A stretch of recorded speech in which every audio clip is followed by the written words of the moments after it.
This program is so much fun to mess with. So, you guys probably already know this song. It's Tuhu's song.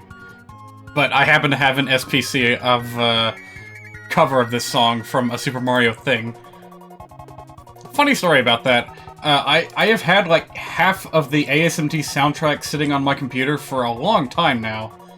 And only recently did I discover that I, like, failed to properly extract all the files from the zip. The RSN, when I previously did so.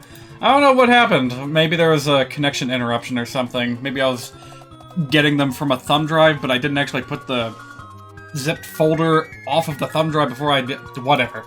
Point being, I only had, like, half the soundtrack, and I just now went about extracting the other half. So now I have all this to listen to.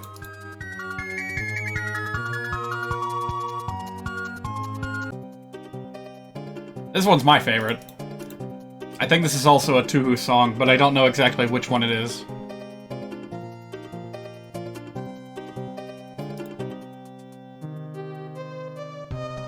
And yeah, being able to fuck with the speed on the fly is pretty cool too.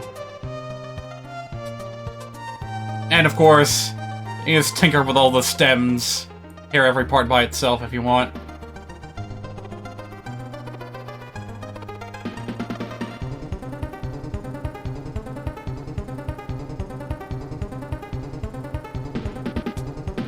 Ah, so fucking cool. Maybe I should learn how to make music in this program someday. It's probably about the most... Like, the Super Mario World tools out there are probably the closest that we're going to get to being able to, like, make games true to the Super Nintendo's hardware. It is getting a little bit loud now. Anyway, I hope that a more generalized tool comes out someday. I think there is a plan for something like that.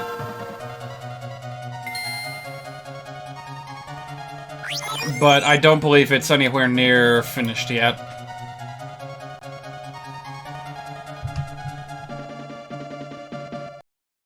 Alright, that's good. What was the name of that thing, now that I think about it? Surely I bookmarked that page somewhere along the line, right?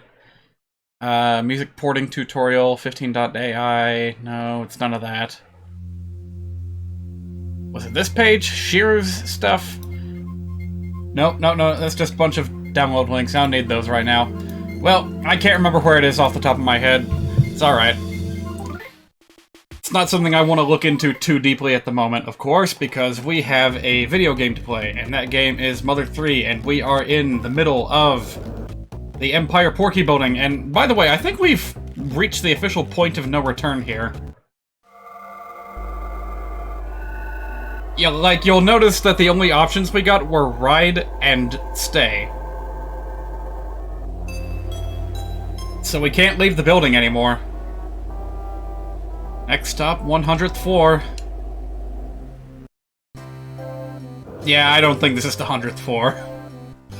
But out of curiosity, do I have the option to go, like, all the way back down? Or does this just, like, let me see if I can, like, fast forward past this. Oh, hey, we actually are back on the ground floor.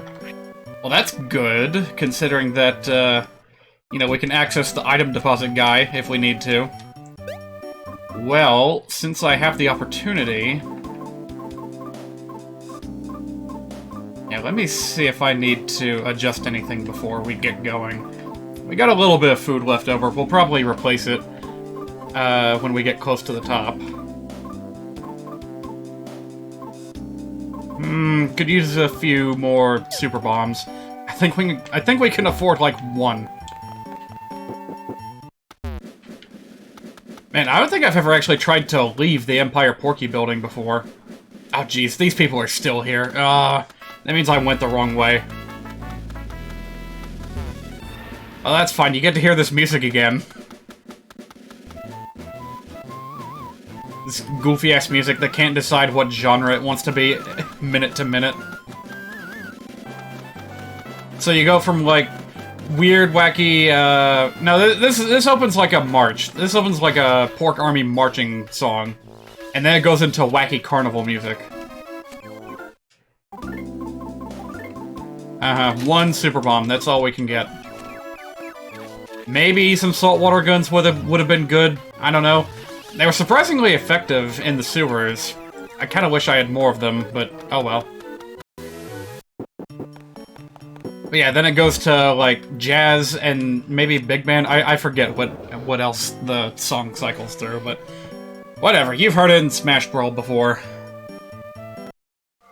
Alright, zippity-doo-dah, up we go. Oh, so we just cannot revisit the, DCMC floor ever again. Now it just goes directly from the ground floor to the hippo room. Hippo launchers, hippopotami that have been fancied up and equipped with powerful missiles. Incredibly popular, even among women and senior citizens. What in the world are you talking about? Household pet versions. Buy it today, folks. Your very own hippo launcher, cross between a hippo and a rocket launcher. Comes right out of the backside. You can swim with hippo launchers, gaze at hippo launchers, and observe hippo launchers eating. You can even fight them. That's dangerous, though.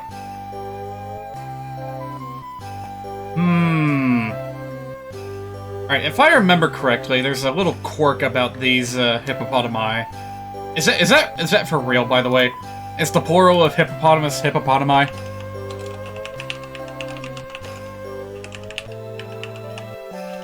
Oh, by the way, I need to change my Twitch info. I forgot to do that before I started. Sorry. What should I call this today?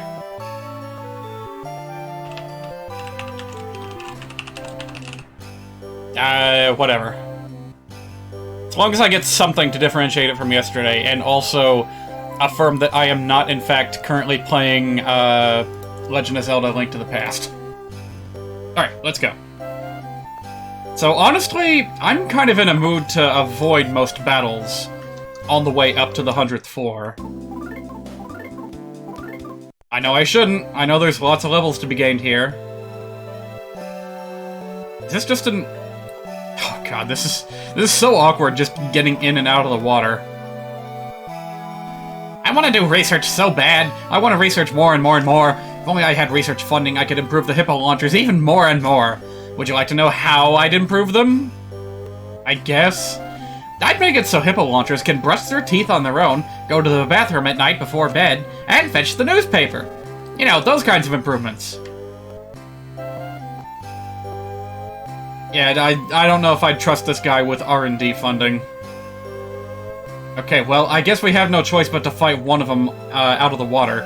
What I was gonna say is that I think they actually have completely different stats, depending on whether you fight them in or out of the water. So let's confirm that real quick. Oh, you can't sneak attack them. You actually have to talk to them in order to engage a battle. Okay. Alright, I actually do not know what its weaknesses are, so I guess we should just focus on... You know, let's just treat it like a normal boss battle for now. Like against lightning and sleep. Okay. Why is that thing so fast?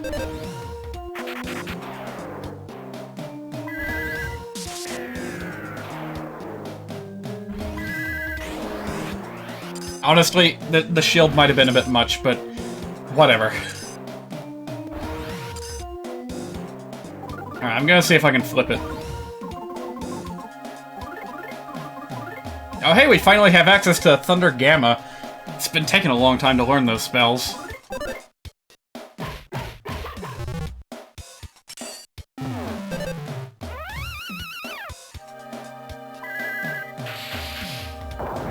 Oh, there we go. Yeah, it's got a new animation, too. Cool. Alright, I got a little bit mixed up on the timing for that. I'll get it this time.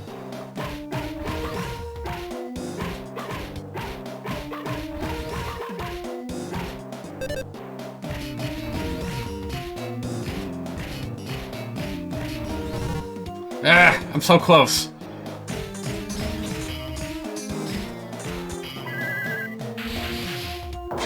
I made myself look so cool while I managed to do it in the Masked Man battle. Can I do it again? I really hope so. Huh? Oh, did I just... Oh, hang on a minute.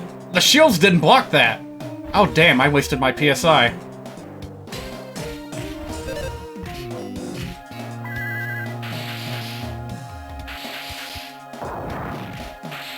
There we go. Yeah, that thing was conducting lightning like crazy.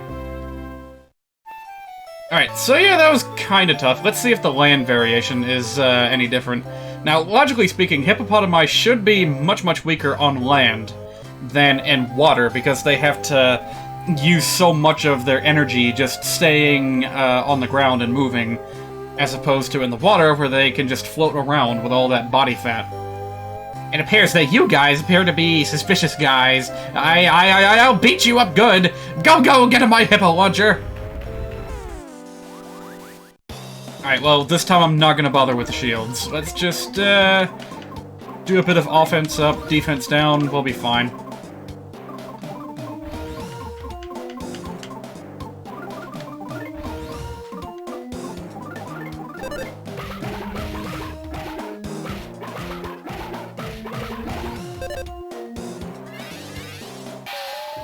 Alright, seeing as how these things tend to be kind of fast.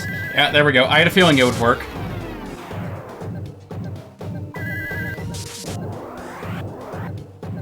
I wonder if this will help me get my rhythm. It's been a while since we fought an enemy that was asleep.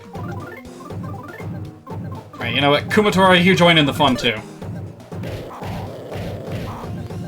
Ah!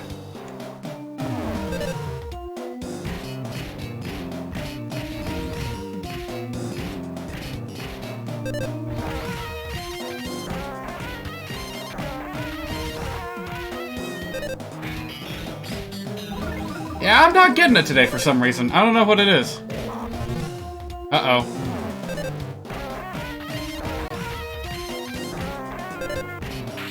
Yeah, there we go. Okay, yeah, the land launchers are way, way weaker. But they seem to give out less EXP. Wait a minute, really? Yeah, my hippo launcher! Curse you, you'll pay for this! Stupid heads! Alright, Lucas, you need a bit of healing pronto. Everyone else, you'll be fine with a alpha heal. Gonna save that hot dog sushi for an emergency. Hello! Yeah, you could just skip through this whole area without fighting any of them, but where's the fun in that, huh?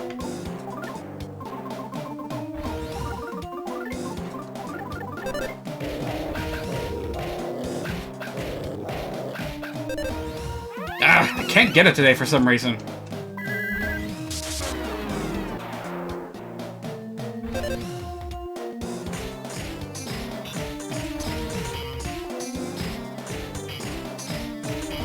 Ah.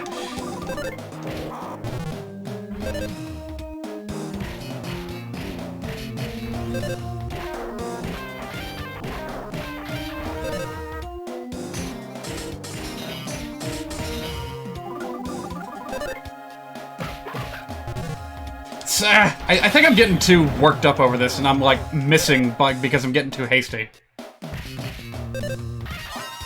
It doesn't matter. These guys are kind of easy pickings anyway. Alright, what's my prize? By the way, it might not be a bad idea to actually grind for levels in this area, because the hippos have a very small chance, about on par with the heavy heads, of dropping the ultimate defensive charm. Oh. Huh. Why do the good shoes give a speed buff? That's a bit weird.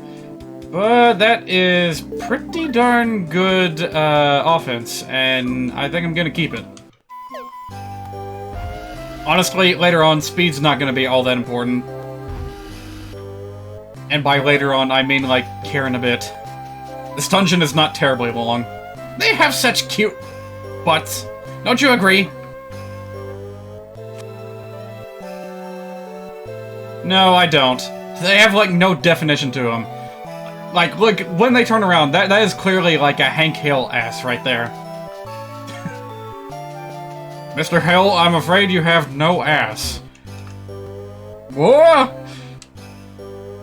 Hey there, you beat this game last year? Good on ya. Yeah, it's pretty fun. I'm playing on hard mode myself.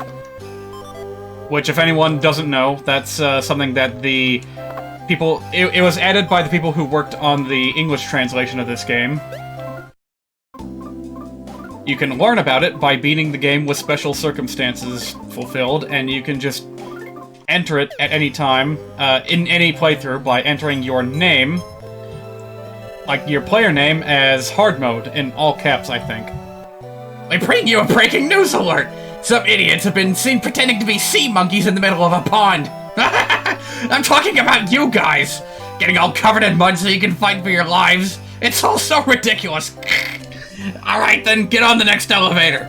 I think I'm gonna sit back and watch more of you stupidity in action! Come on! Don't give up! You're so close to the real 100th floor now!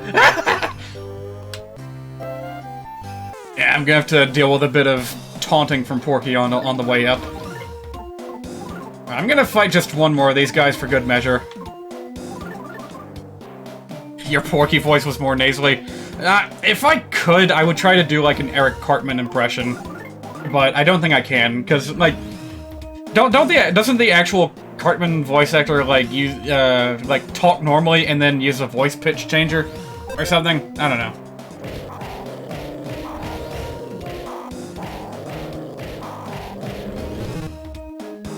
Closest I've gotten is 14 today. I'm not feeling good about it. Reminder, I beat the Masked Man with a 16-hit combo. I need to be able to, like, do this on a regular basis.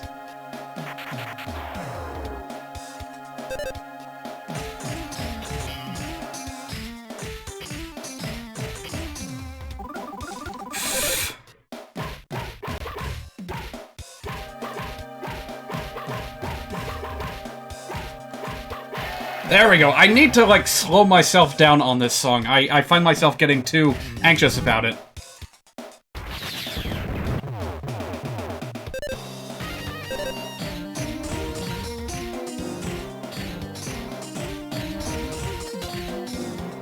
Sorry, that one note was so wild it threw me off.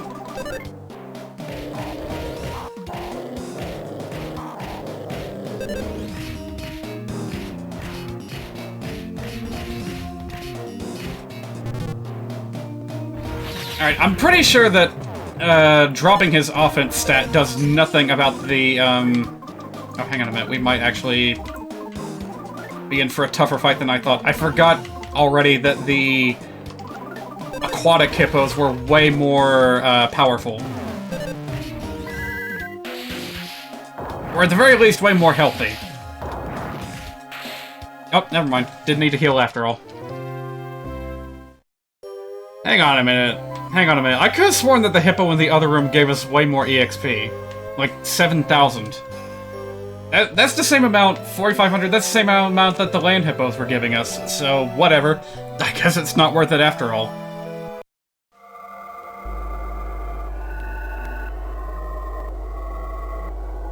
And this song has kind of a unnerving bass sound to it. You probably can't even hear it unless you're wearing headphones.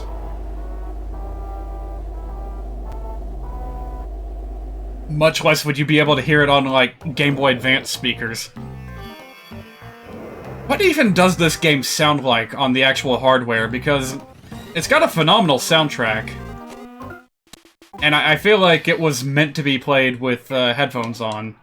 Because otherwise you're missing out on so much, not only audio definition, but also you need to have as little audio latency as possible in order to get, like, 16-hit rhythm combos.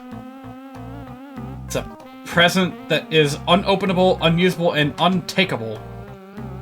Tons of sweets and presents. Yeah, everything about Newport City is just, like, fake, false. It's just there. Hey, you! What's with that cheeky attitude? Don't you think you're acting a little too friendly with Master Porky's snacks? What even is that? It's like grape juice and a flan with a cherry on top. This is a gathering room for Master Porky's fans. Can you guys put your hands to your chest and say from the bottom of your heart, I love you, Master Porky? What if I say yes? Alright, then please make yourselves at home. Alright. My job is tickling Master Porky under his chins. Ugh. Ugh. No. Why can't we just let Master Porky take care of everything? These are Master Porky's favorite double chocolate fried pork chips. Double chocolate fried pork chips. When they say pork chips, I'm imagining they're talking about, like, pork rinds made from pork skins. I don't know. You know, honestly, with everything that's going on in this room, the weird centaur man with the big lips is, like, the least weird thing. Including getting kissed on the lips by it. Imagine potato chips, but thin slices of pork. Deep fried and covered in chocolate. Good lord. Good lord! Now that's something you'd see at, like, a Texas fun fair right there. Your attention, please! We have a report of lost children! The detestable Lucas and his pals appear to be lost in Master Porky's fan room! Attention, Lucas and friends! Attention, Lucas and friends! Come to the real 100th floor immediately, if you dare!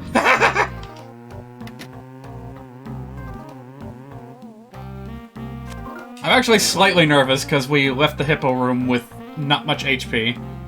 I want to try and be a little bit conservative with my resources here.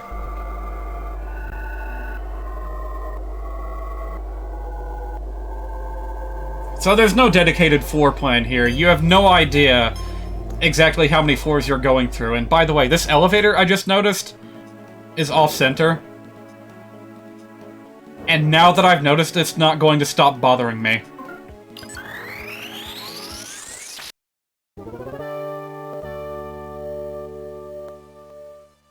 I felt like my stream window was off-center, and I felt the temptation to move it. Yeah, I don't know, the elevators in Earthbound were, like, perfectly symmetrical, just little, squares in the center of the screen. Oh boy, bathroom time. Let's try the middle one. Surprisingly spick and span with an attack attractor. What's that? Causes an enemy to stink. Alright, I guess I'll try it. How do you feel about Earthbound turning 25 soon? Jesus Christ. That makes me feel old, because Earthbound is turning old. Oh, hi there. Well, alrighty then, let's get into it. Let's see, do I have anything I can, like, mess with this guy with? Nah, let's just fight like normal.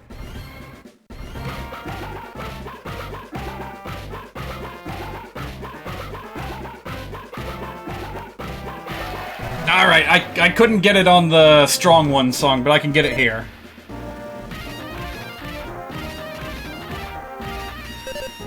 Wait, no I can't. Okay, this is a very, tricky little song.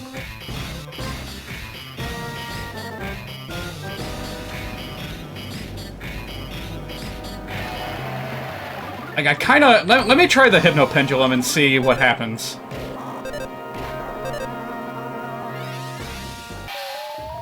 Actually, while this is happening, I want to respond to this message in the chat. I was also born in 1991. What are the odds? What are the fucking odds? And... unfortunately, I can't really say that I grew up with this game. Oh, there's the offbeat right there. I didn't actually find out about Ness and Company until I played Super Smash Bros. For the N64. And then I think at that point I turned back to some old issues of Nintendo Power that I had. Oh yeah, this song just interrupts every so often. And I saw a few articles about Earthbound. Actually, I think I had read about Earthbound before, but I just didn't pay much attention to it. I guess because it wasn't that... You know what it was? I didn't appreciate the RPG genre until I played Super Mario RPG for the first time. And then there was no turning back. I was just hooked from that point forward.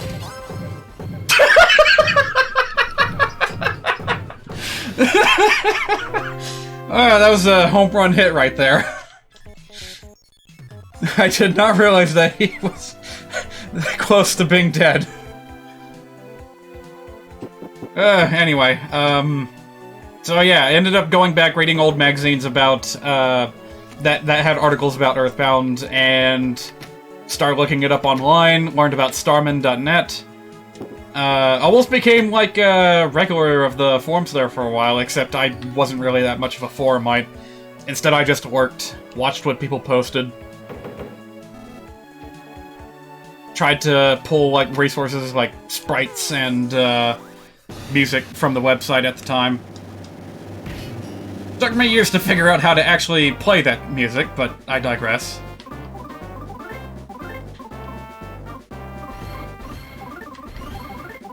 You know what, I don't have much faith in the damage that this thing's capable of, so let's just go ahead and use it. Alright, attack attractor. It didn't work. Well, screw you too.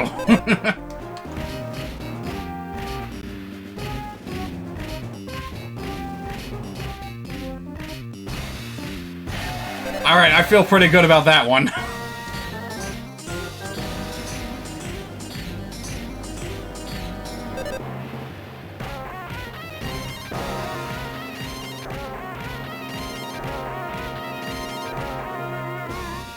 Anyway, when did I finally get around to playing Earthbound? It was in...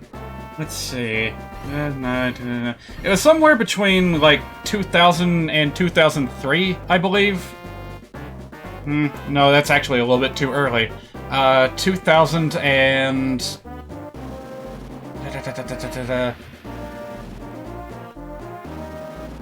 You know what, for argument's sake, yeah, let's just say 2003 was when I finally got around to playing this, and I loved it. Sorry, not this, Earthbound. 2003 was when I first played Earthbound. This game wasn't released back then. Was it? Oh god, don't tell me this game is that old.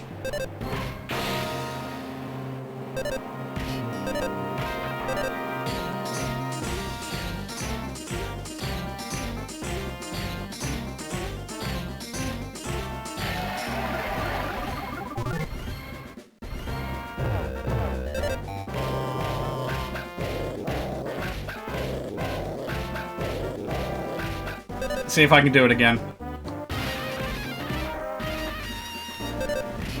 Ah, didn't quite pull it off.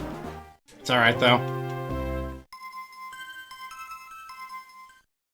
Alright, that's cool and all, but I want Lucas and Kumatora to get some levels. We, need a few more PSI spells. We're actually... How many spells are we lacking? We don't have Healing Omega, we don't have Counter Omega, nor PSI Counter Omega. Yeah, that's 3 whole spells we're missing on Lucas alone. Magnet, Fire... We don't have any of the Omega level offensive PSI for Kumatora yet. And that makes me a little bit worried. You know, much less, like, that sign was about to jank me. You're not getting the sneak attack this time, bud. Does this thing have any weaknesses? Sorry, what was that? Smells like a strange creature and also weak to strangeness. Okay.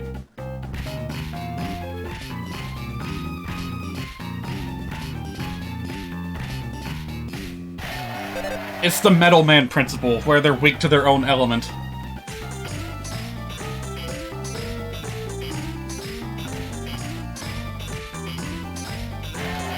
I find myself wondering if TV Tropes has a page on that sort of concept, and if they do, is it like what is it named after? What is it? What is the name of it inspired by? Sometimes they name it on the principle of like an RPG enemy being weak to its own native element. Case in point, like Metal Man from Mega Man 2 dying in 2 hits to his own weapon. Oh, that's not good. Alright, Boneyard, get in there.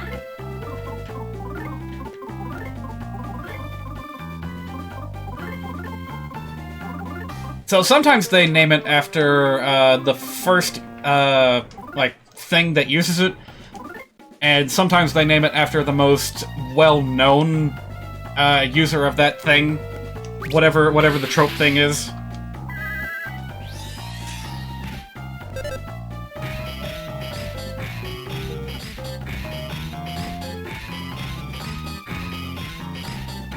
So if it were me, I would name it like the Metal Man principle. That thing uses PK Starstorm. Whoa, whoa, whoa, whoa, whoa, whoa, whoa, whoa, whoa, whoa. That was not an intentional rewind. I was like gripping my controller so hard that I accidentally hit rewind. Okay, there we go.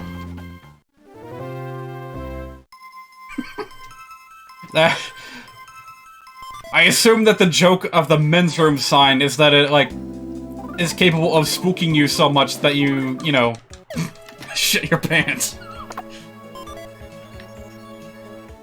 Give some thought as to what a toilet is. If you reach any nice conclusions, be sure to tell your friends. What? Okay, well that came out of nowhere. Give me all of your bee guns now. Oh! Some different styles of toilet on display here. We're playing Toilet in Wonderland now.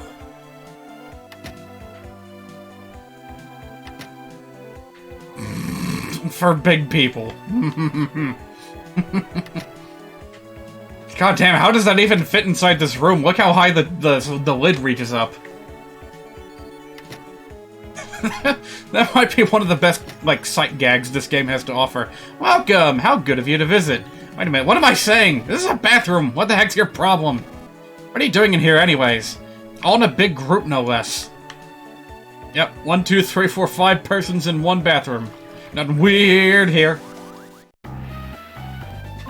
I should have seen that coming. Alright, so...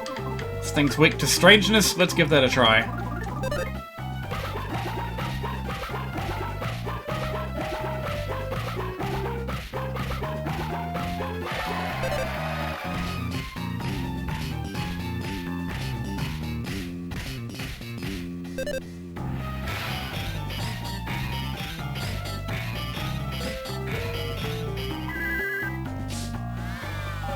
I seem to remember that years and years ago, when this game was relatively— Jesus, that is way too early for you to be using that! Okay, train of thought gone. We need to kill this thing, like, now. You know, let's fight fire with fire.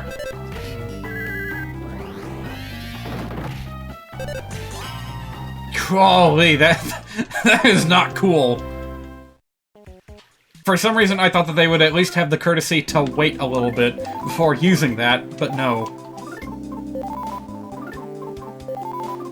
I was gonna say something about that particular battle song, and, like, me playing it for my dad and him saying something about it being from an old show tune, but I don't remember anything now. I'm flopping and jumping around because I want to, don't worry. Keep at it. Maybe someday you'll be a great sea serpent when you hit level 20. I'm fine here, so please go away. Oh, isn't that bathroom, like, actually in the game? Okay, that... no, we're not dealing with you.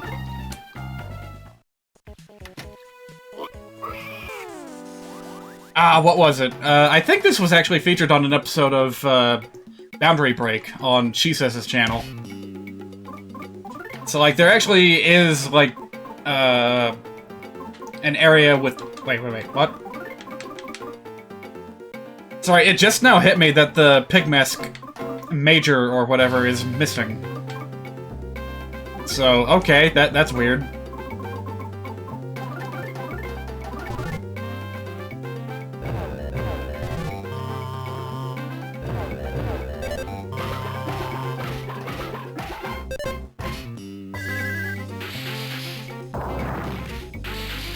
Alright, next time I use this Thunder move, it takes a while, so I'm gonna look up what I was talking about.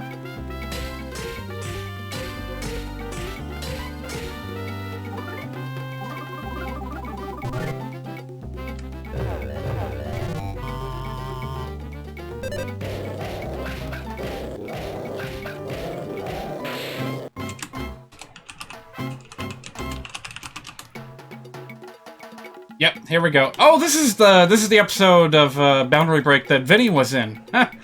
Forgot about that. All right, I'm gonna let it play in the background for a second while I wrap up this battle. Oh sheesh, I didn't need to use Thunder Gamma a second time. You know, come to think of it, this is Chapter 8, so that part of the video would probably be near the very end, wouldn't it? Alright, where might it be? That's the end of the game, at the very end of the video. Let's see. Clayman Factory, Sunflower Field, Mr. Saturn, DCMC... Wait, is it in here? I'm flipping through the video and I'm not seeing it. I know I read something about this somewhere along the way. Aha! What the hell? It's at the 2-minute mark in the video for some reason. Okay.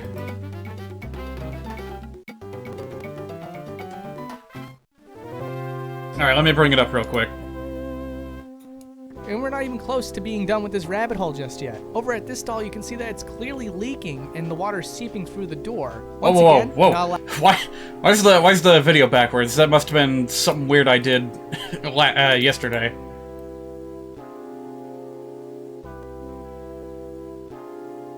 There we go. Allowed to go inside of it, but if you were to break the boundaries on the inside stalls, you can see that there's unique textures to represent the toilet flooding. And also, there's an unused stall. Now, normally if you go inside the stall, there's the ultimate chimera, but... Oh, well, spoilers, that happens. If you place properly, you can see that originally, this stall was supposed to have just a bunch of toilet paper, like an absurd amount of toilet paper.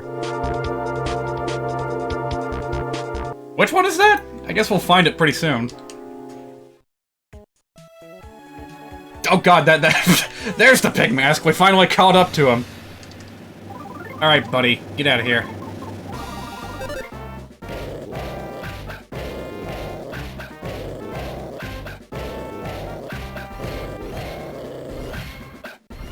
Yes!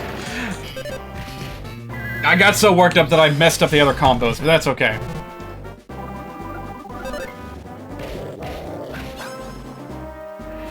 Anyway, yeah, we're in a hurry. We got a bathroom emergency on our hands.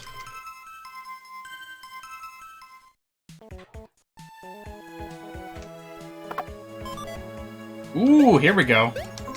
Oh yeah, there is some really good equipment for Boney in here, isn't there?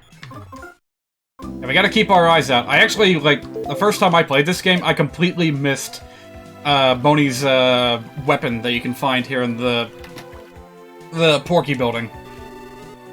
Friendly Ghost used to live in El Silje Castle. How'd you all get here? The pig masks crammed you in here. Aren't you ghosts? Can't you just go through walls? Ghosts! In case you didn't know. Alright, we talked to you already.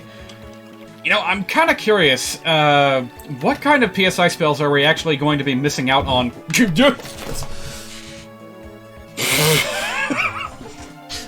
That just happened not too long ago, and it completely caught me off guard. Thank God I'm such a fast runner. I made it just in the nick of time.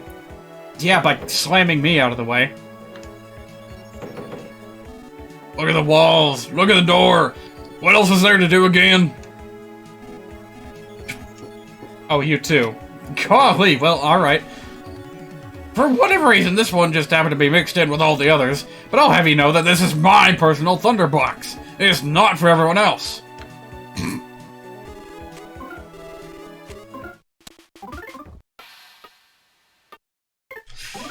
It just keeps on going. Alright, it's pointless to even try to keep a train of thought in here, so what was the point of that? I'm trying to eat here! Oh, that's good, that's good. Okay. Really?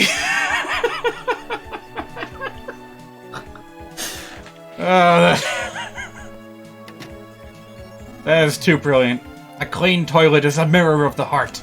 Wipe it and polish it until it sparkles. I mean, if you want to, I'm not gonna stop you.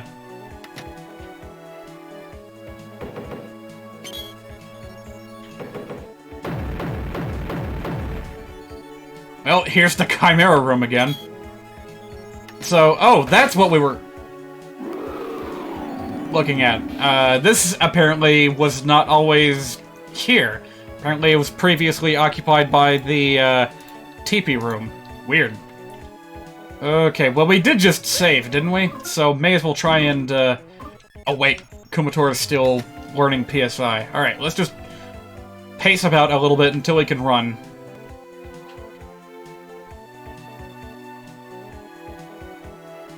Make a little loop-de-loops. That was something I liked doing in Earthbound as well. Whenever you've got, like, whenever it's the part with Jeff and Winters and you got the monkey following you.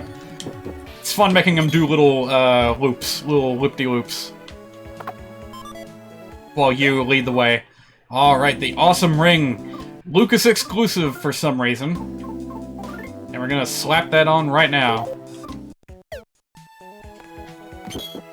We want all the awesome equipment. And speaking of which, do we have all the awesome equipment? We have everything except for the cape, which I don't think we'll be getting. Because that involves getting really lucky on Pigmask kernels, which I don't think that's going to happen today. I'd rather finish in a clean, timely manner, speaking of clean, than walk away with, like, crazy overpowered gear. You seem to be having quite the tough time. Did you enjoy my special all-you-can-pee toilet dungeon? Now then, I have some sad news for you.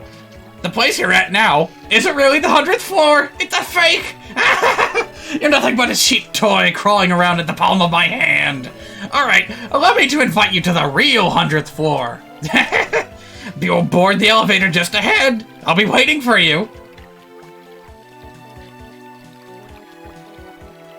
Yep, that's all we need to know. It's about as much description as we got from the little black pixels in Scaraba in Earthbound. Man, it just hit me that I've been trying to finish this game since February of this year. Oh man, does that say more about the length of the game or my difficulties in live streaming this year?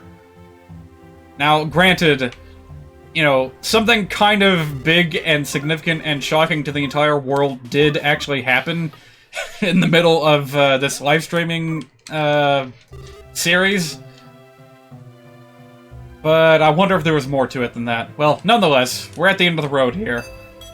We're basically done after tonight. You guys have no tact whatsoever, do you? Get out of there and get onto the next elevator, and then make it to the real 100th floor. You took a while finishing it, 3-hour sessions a day, once a week when you played. Yeah, I guess it does just kind of take a while. Especially if it's your first time. Certainly for me, it took quite a while. Me not being a Japanese speaker. Facades clothing. Well, there you have it. The identity of the 7th Magypsy revealed for all to see. Alright, so we basically have all the bananas we can eat.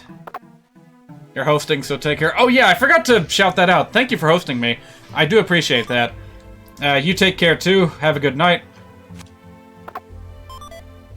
You're probably in Europe right now if you're heading to bed soon. So have yourself a time. Thanks. Oh, we got ancient bananas too. Yeah, not that fond of those. So let's go ahead and get rid of them. Get rid of them. All right. Well. Actually, no. Pacific Standard Time. Oh, okay. I just say that because I've had an unusually high amount of, like, German viewers on this channel lately. I thought maybe you were also from Germany. It's like, that's my default assumption right now. If you're not watching from America, you're probably watching from Germany. I don't know why. That's just how it's been happening. You have German ancestry. Close enough. I don't think Lokria is coming back anymore. Oh, me? I'm a mouse Lokria like to dote over. He had a creepy laugh, so he might have seemed like a mean person in most people's eyes, but he was very nice to me at least. You think he'll be coming home soon? I'm so lonely. Oh, man. Sorry, Mr. Mouse, that is not enough to make me feel any slightest pinch of sympathy for that character. Not after all the crap that he's put the people of Tasmily through. I don't know, I've got kind of a chip on my shoulder this year for braggadocious liars. So I'm not giving him an inch. They must love them other games? Yeah, maybe. Yeah, you might be kind of surprised with how regional popularity winds up happening when a game is released. I hear that that Paper Mario-ish game, Bug Fables, turned out surprisingly popular in Japan, despite not having an official Japanese translation, at least last I checked. I could be wrong about that. But, you know, that's always cool. It's always cool to see stuff getting popular abroad. I wonder if that's the situation with that animated series from Mexico, Villanos. Villainous, I think is what it's called in the States. I love listening to the original Mexican dub of that cartoon. And I find myself wondering, who loves it more, America or Mexico? Because it was made by a Mexican studio, but it wound up being really popular over here in the States. I don't know. Alright, how do I want to handle this? If that thing's weak to, like, numbness or anything, I need to know. Alright, I guess not.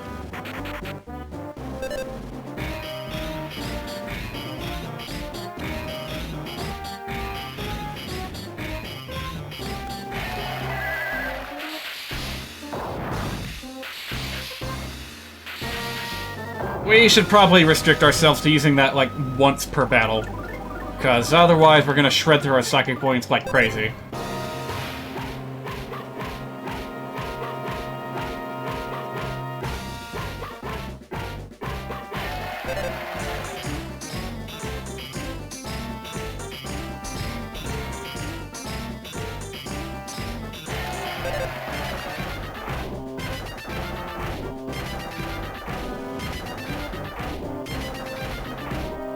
Man, I'm on a roll this turn.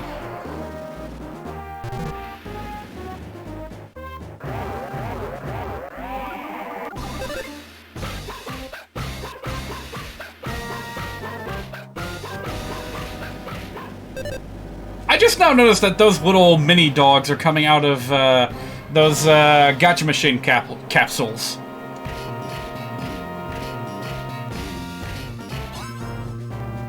Of which many things in games media are based on, including like Pokeballs and those little reward things from Ape Escape. All kinds of things. It is a lucrative business, and I kind of wish that it wasn't. But whatever.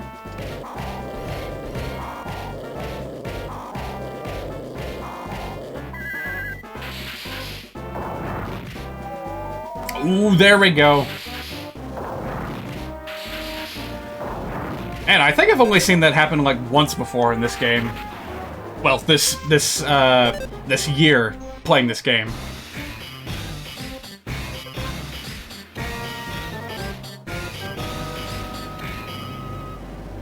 All right, there we go. We got him pinned down.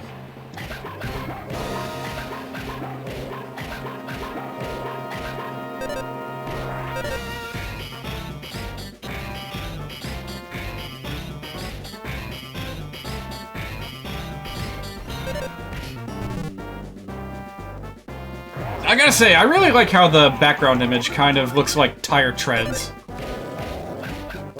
Or tank treads, rather. You know what I mean, the marks they leave on the ground.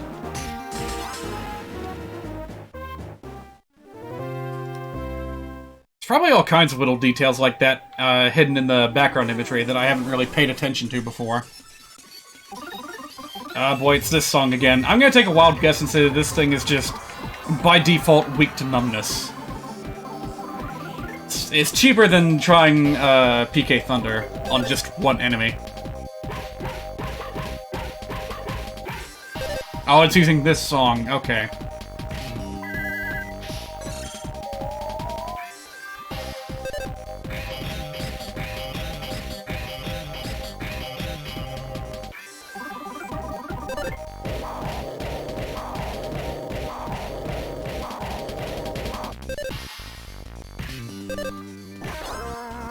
We didn't even need to bother.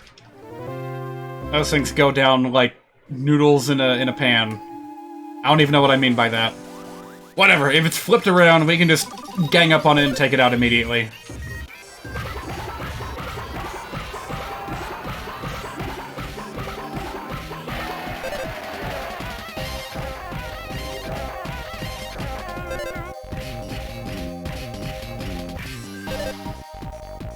Okay, I still don't know how to do that part.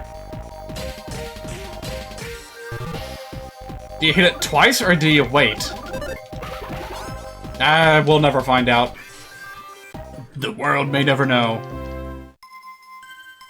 And we just keep getting them level ups. It's good. That was a really weird part of the song to come back to.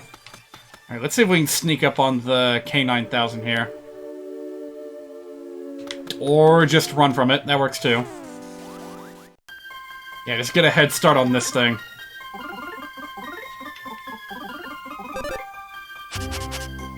Alright, weak to ice. Well, that's a bit surprising. Yep, just like the ones on the highway, but this time they're more resilient than ever. Ah, it didn't work.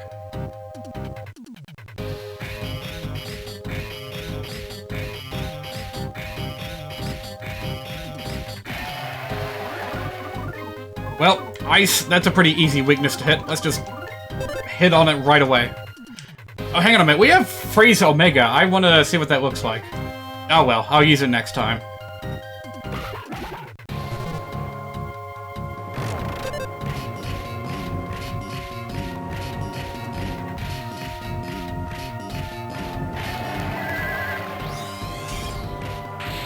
Alright, there we go. A little bit weaker than I thought. They're powerful but weak. Weak but also strong. Okay, we probably ought to... You know what? We just got all these freaking bananas. Let's use them.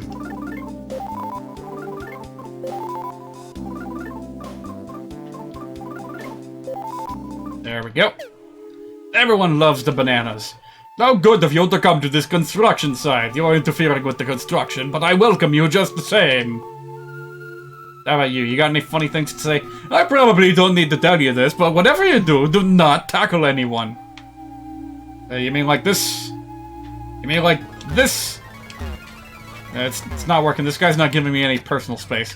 It's alright. I'll give myself a running start. How about a hoop?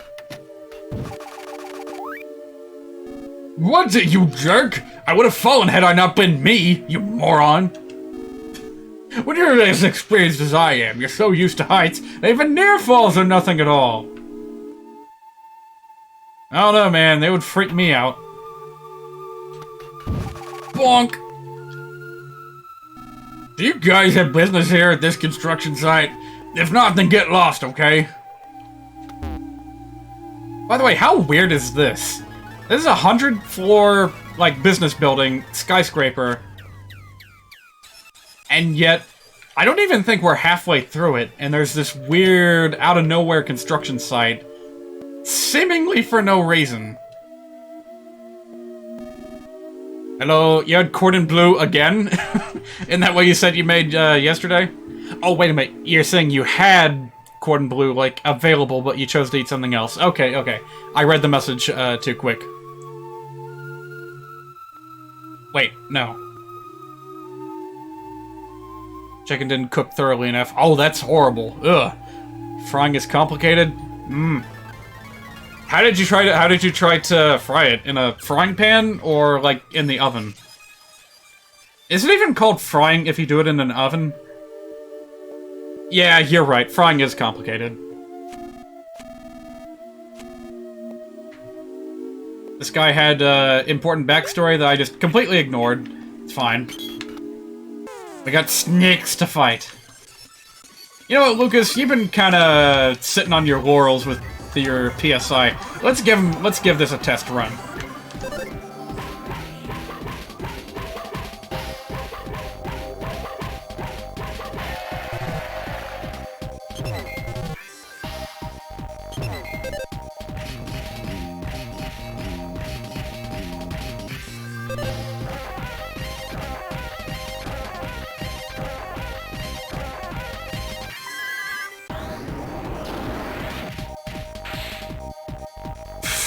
If this was not hard mode, they would have both been wiped out with, like, no help from the team.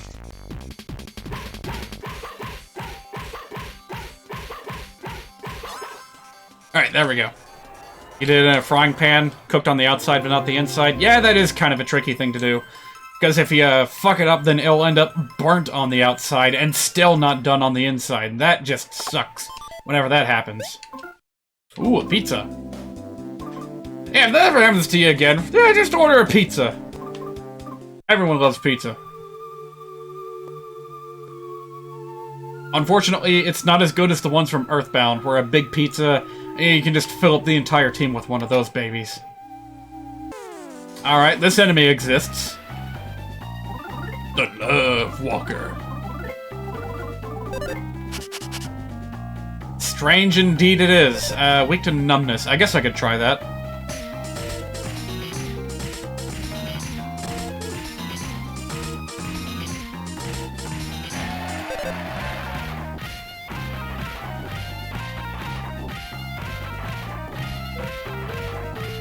This is like the third enemy in this dungeon that uses this particular background music. This dungeon has already been just so all over the place. It doesn't really feel very final at all. It's just kind of a chaotic, sloppy mess of a dungeon. Which I guess is fitting thematically, but still very weird.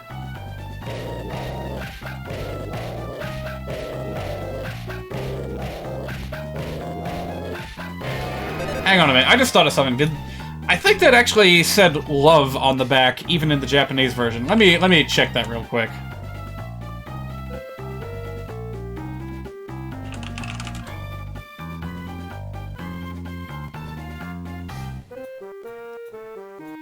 I don't know why this is suddenly so interesting to me, but, what in the world?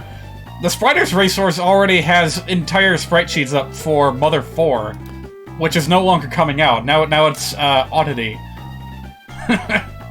That's just real weird to me.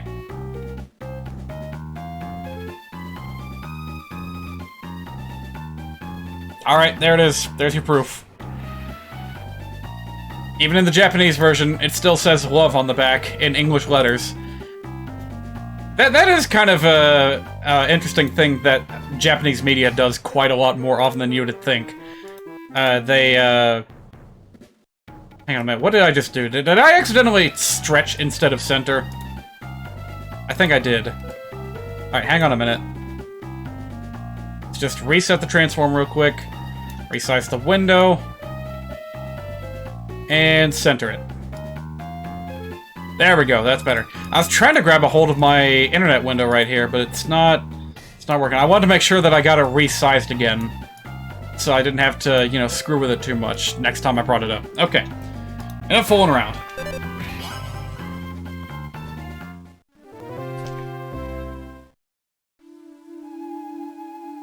This building's made out of concrete and lumber! You don't say. Oh, I should have talked to him first. Hi. You can't catch me! Yeah, those things are terrible guard dogs. They just do not care. A lot of games in Japan have entire menus in English, and will only throw Japanese for explaining what each option does. Really? I didn't know that it was that widespread. I thought it was just like every now and again you would see a sign or a button that had all English text on it for some reason. What am I doing here, you ask? What do you think? Construction work, duh! Amateurs like you could never hope to understand how complicated this job is. I'm sure that's what an actual construction worker would say. And you know what? To be fair, I wouldn't know where to begin if I was on a construction site. I would probably get hurt. A lot. The average Japanese person speaks English a lot better than the average English speaker speaks Japanese. That is interesting. Yeah, you never know what happens if you press no. Alright. Alright. A Rube Goldberg apparition. Apparition. What word am I trying to use here? Operation? No. Contraption? No, there is a word that sounds like apparition, but is used for, like, machines. Shoot, it's not coming to me. Alright, guess we gotta deal with these things now. You know what? I think we can handle it. Let's try using paralysis.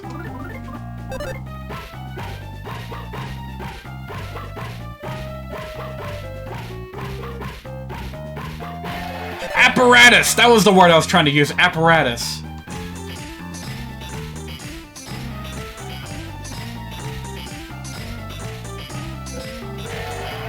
I want to say that graduating from Japanese schools requires a certain level of English proficiency, but you're not 100% sure on that.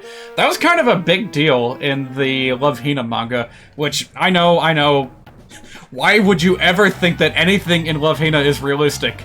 But they hammered on that point so much that it makes me wonder if that was, like, reflective of the mangaka's personal college experience. Was just having a really hard time meeting the college's standards for English mastery. Because they really hammered on about that for a long time. Actually, come to think of it, that was kind of a big deal in Azumanga Daioh as well. Like, wasn't Yukari's whole shtick was that she was an English teacher? So, like, whenever, like, an American tourist was in town, she was the only person people could rely on. Even though she herself was kind of an unreliable person. Anyway, a lot of humor to derive from that.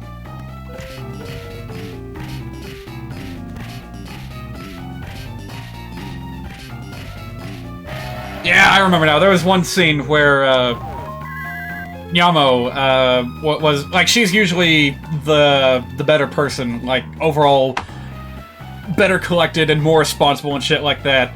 And then she has to deal with an English tourist, and she's like, I can't speak English! And tries to get Yukari over ASAP. Trying to duck out of some embarrassment, social embarrassment, and she's like, hey, you know what, I'll help you out if you do something for me.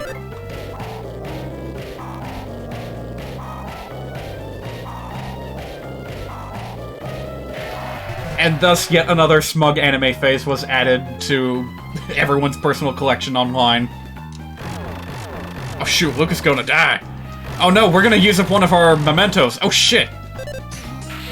I'm more concerned about that than, like, losing Lucas. Oh, this is gonna suck. Well, shoot. That didn't need to happen.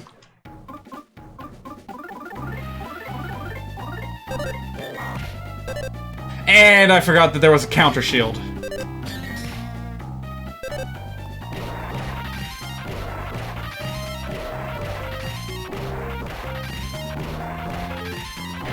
And these things are a lot more dangerous than I thought they were. In that case, we should actually be a little bit smart about the situation, and actually stop to heal once in a while.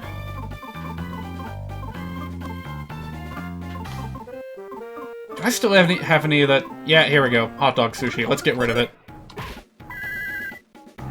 The foreigner needs directions scene is present in a lot of anime, actually. Ah, figures.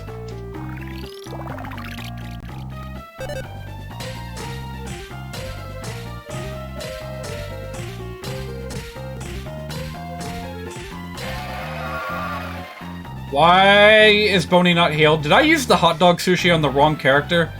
Or is Duster unusually slow this turn for some reason? Also, PK Fire Omega, are you kidding me? Well, at least Boney's okay. Yeah, let's get this thing done, over with. Get out of here. Okay, so that was kind of embarrassing. But at least it's done, I suppose. Yeah, let's do the responsible thing and actually stop to heal. Wow, that's a better healing spell than I thought. Alright, don't forget about the goodies across the other bridge. What do I win? Angel Gloves. That sounds pretty good. Very powerful. Unfortunately, no apparent benefits besides that, but that's okay. Gloves that purify the heart. Clearly just flavor text. And yet I can imagine a younger version of myself trying to derive more meaning from that and thinking that it blocks a certain status ailment or something. Who knows? Attention, workers! Some idiots have snuck onto the construction site and are causing loads of trouble. Idiots! Idiots! Idiots! You idiots! I'm talking about you guys! Come on now! Have you actually tried? How about you actually try to come to the 100th floor already? You're really starting to irritate me. You're making my dentures itch like crazy. Get on the next elevator already! Alright, well there's our first hint that the, childish facade being put up all around New Pork City is not entirely accurate. Future site of the Great Porky swimming bath. Uh-huh.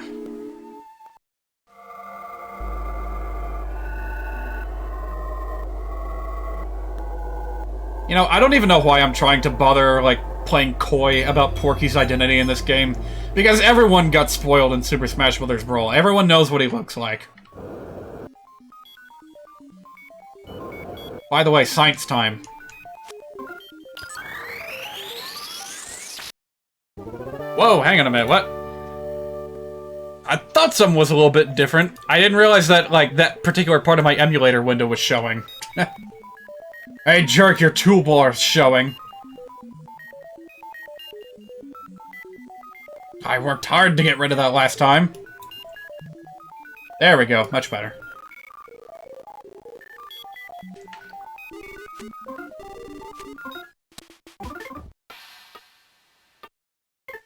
Boy, it's been a while since we've seen a vendor of any kind. I wonder if a mole cricket's gonna show up at the last minute. I actually can't remember.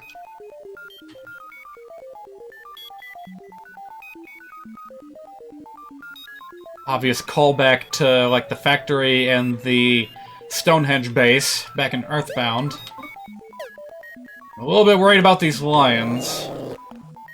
Let's keep moving at a brisk pace. Alright, I'm gonna wait for an opening and just slip behind him. There we go. Hello, Robot. Now, I happen to remember these guys from previous play sessions. And I know that they're capable of using that awful, glorious light attack that has, like, a small chance to instantly knock out any of your party members. So let's get rid of him.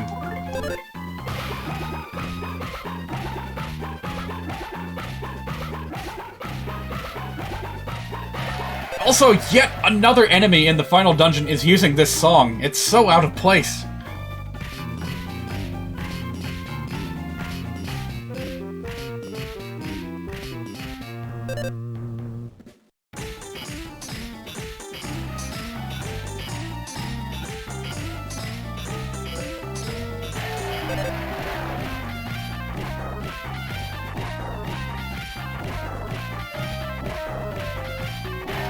Golly, how much punishment do these things take?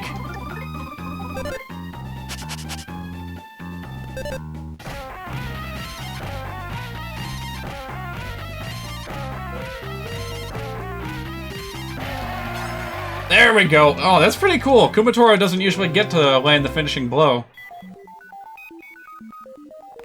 But lest we forget, she is just as capable a fighter as anyone else on the team. Okay, that thing was blocked off by the stupid present box. This should not count. Alright, Octobot. The return of Octobot from Earthbound. Let's go.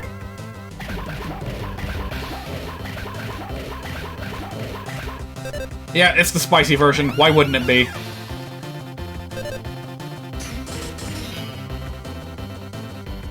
Did I point this out about the robots before, the nuclear robots? Yeah, the way you beat them is to flip them around and then disable their explosives. And you can take them out.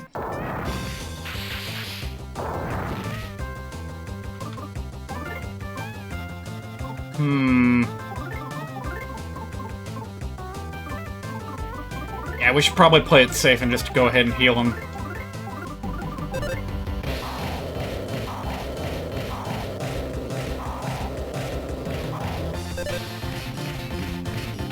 Alright, there we go. We're good.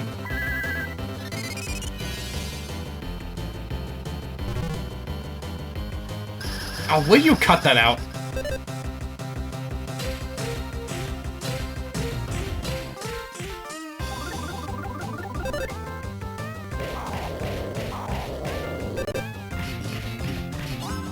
Yeah, something I remember about the Octobot enemies from Earthbound, as well as this game, is their nasty tendency to sneak around and grab items from you.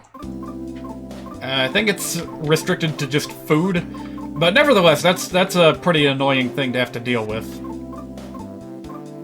Let me see here. Oh, we're still holding on to this. Yeah, let's just give it to someone. Doesn't matter who. Maybe we can sell it later. It's a Pigmask Colonel! And he's got friends! That's not good. You know what? Let's just come out guns blazing and see what happens.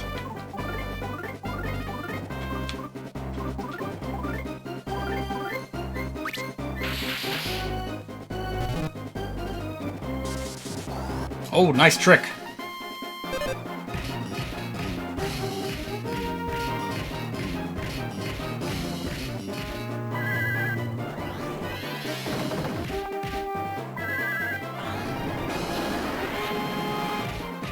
I'm shredding through my psychic points because I'm gonna, like, double back and use the revitalization machine here in a bit.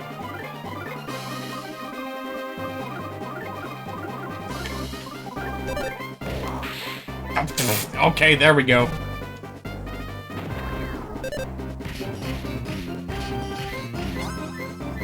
Alright, cross your fingers. Are we gonna get a cape?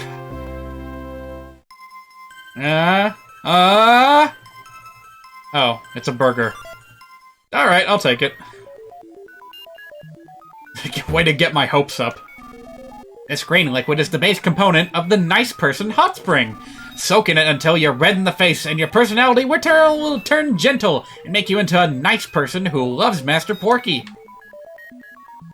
We will revisit this room shortly. Alright, here's a good strategy for running away from battles. Sneak up on the enemy, and then run away. And then you'll get a few extra iframes out of the exchange. Nothing I could have done there, though.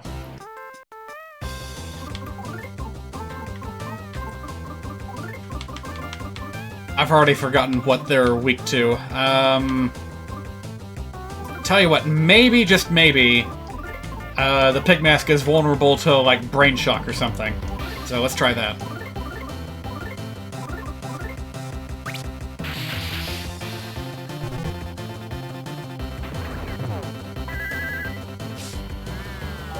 Yeah, there we go.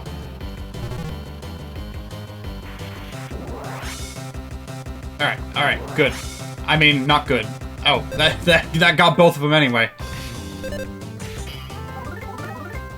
Alright, whatever. We don't care about that. Let's just keep going.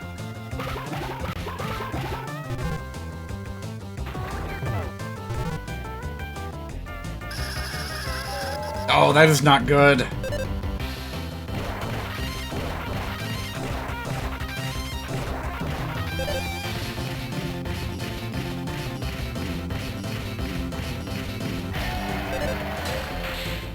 There we go. I was gonna say, look at all those damage numbers flying left and right. We'd better get them.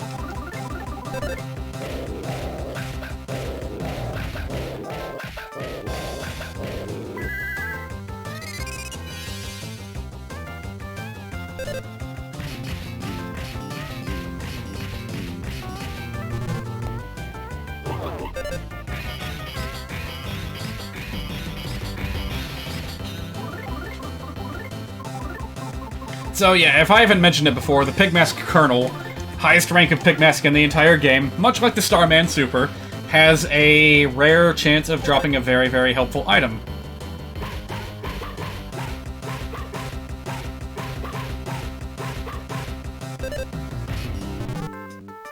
In this case, it's their stupendous cape, which is the ultimate armor for Lucas, and it's pretty darn good.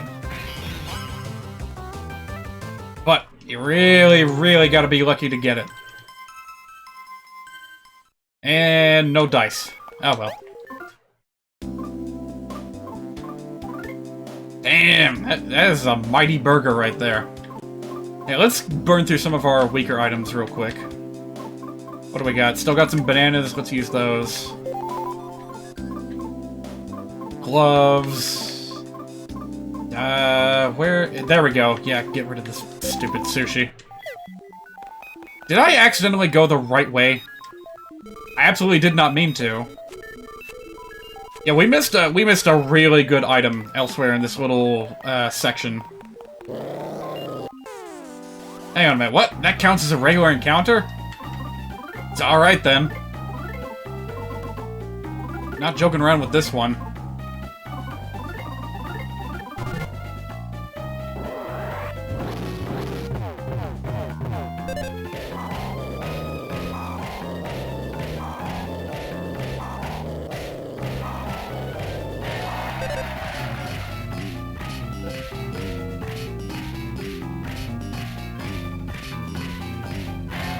Every now and again, I see a little flash of red in the corner of my eye, and I'm thinking, oh god, is the connection dropping? Is the connection dropping?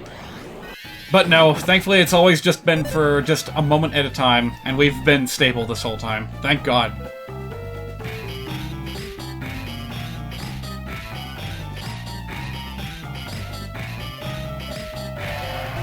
That thing's still not dead. That's a cool noise you make, but you need to die right now. I know you're capable of instant death. Man, has there ever been a game in which instant death was a fun tool for the enemy and the player to use? Because, in my opinion, in every single RPG that instant death has been a factor in, it's always been bullshit.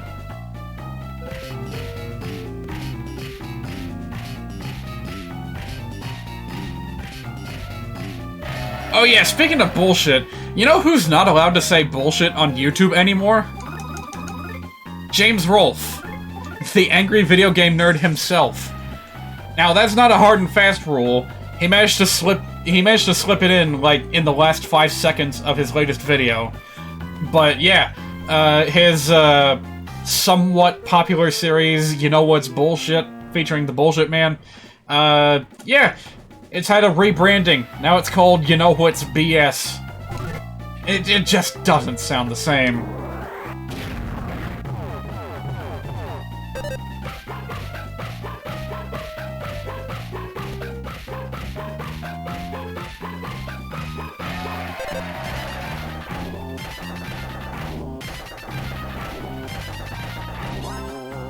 There we go. Boy, we took a lot of damage from that. But it's worth it. We've been getting, like, a new level up every single floor. It's been great. Also, we officially have too many life noodles. I never thought I'd say that. But yeah, in this game, we are just loaded down with them. We need to sell them ASAP. So, Sagittarius Bracelet. Really good defense for a bracelet. Oh man, it's gonna be hard deciding who gets that. Let's just let Kumatora wear it for now, though. I very much like the idea of a nigh invulnerable Kumatora. Watch it! Alright, fine. You wanna go? I'll let you have a fucking go.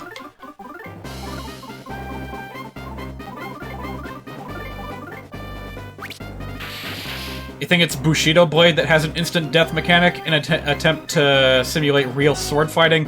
It's a fighting game, by the way. Well, that's a little bit different. You can give me an FPS that has, you know, instant kill headshots, and that's fine, because those are really fucking difficult to land. But, I'm talking about RPGs, strictly. I found instant death to always be bullshit in. Oh, there we go.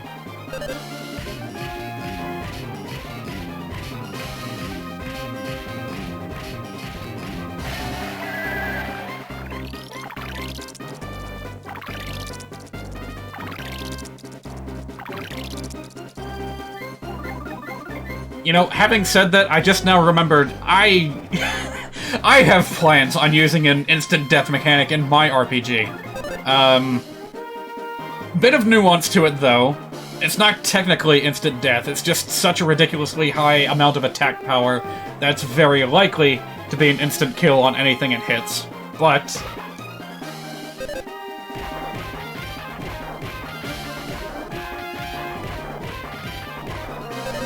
I'm thinking of giving, like, a warning area, showing exactly which spaces it's going to affect on, like, a 9x9 grid.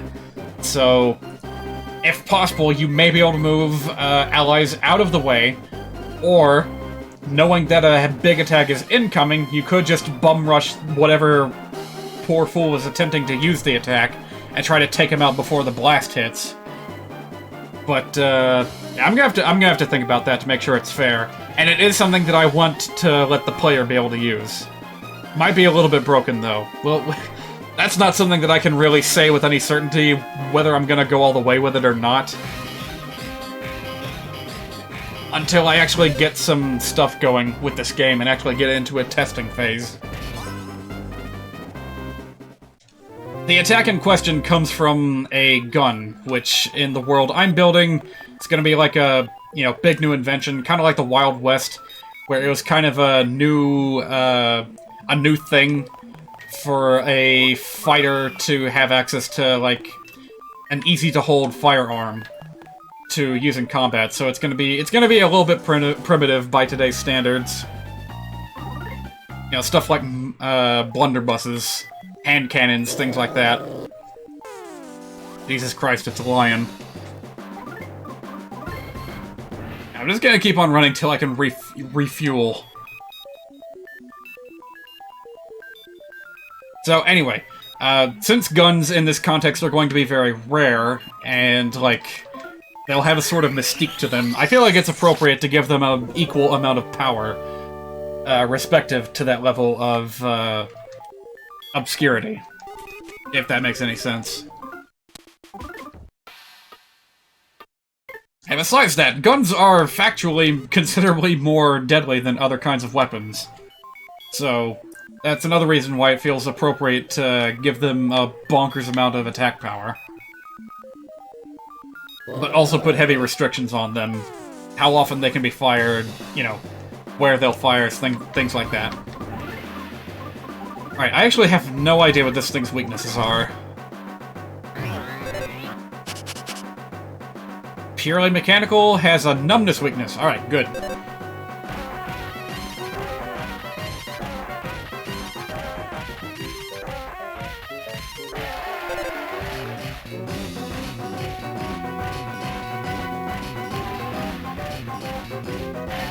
Man, sometimes I make it look easy.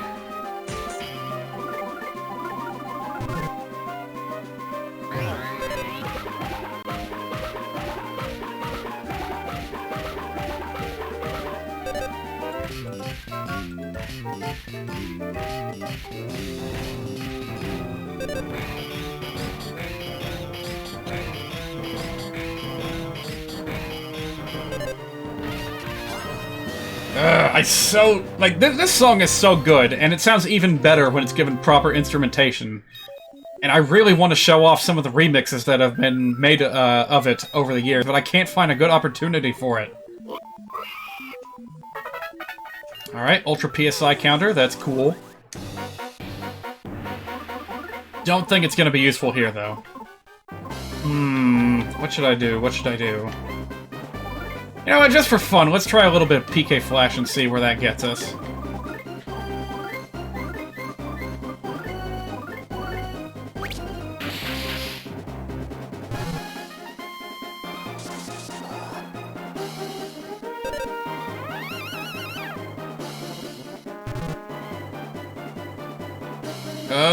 Oh, thank goodness.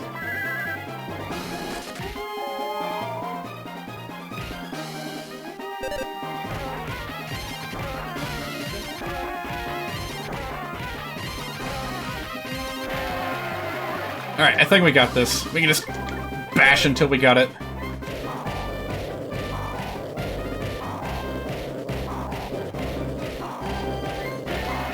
You know, touching back on the instant death stuff, somewhat recently I decided to replay Final Fantasy 1, the PS1 version this time.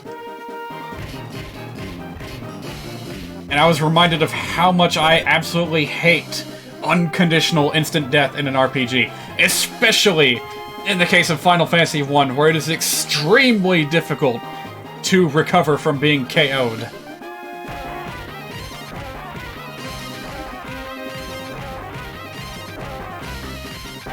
It's like, what game even had Phoenix Downs? Which Final Fantasy game introduced the Phoenix Down? Because I don't think it was Final Fantasy I.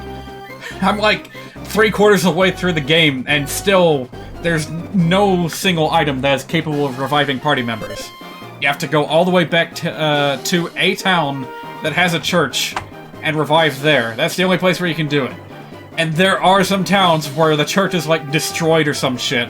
Like Melmond. So you can't do it. You can't do it there. You have to go even further out of your way just to bring someone back from the dead because one enemy decided to throw a cheap shot at you. It's completely bullshit.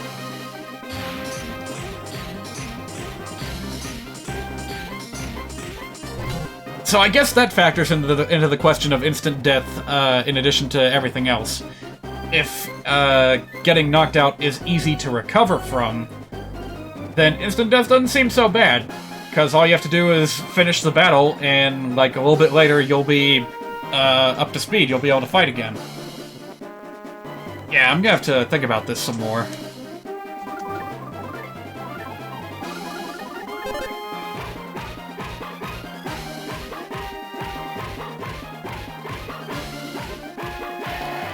Because that also segues into another question of how easily available should, like, a full party heal be in an RPG?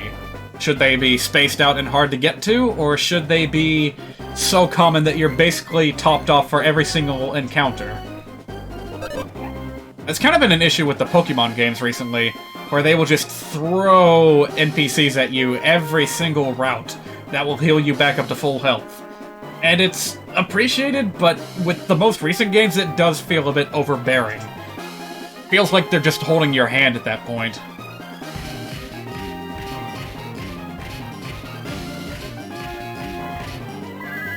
And I feel like regular battles in Pokemon are nowhere near difficult enough to justify needing that much healing so frequently.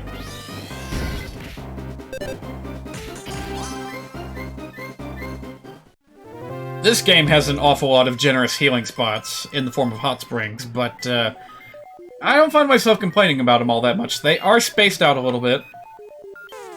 Let me take this guy out real quick.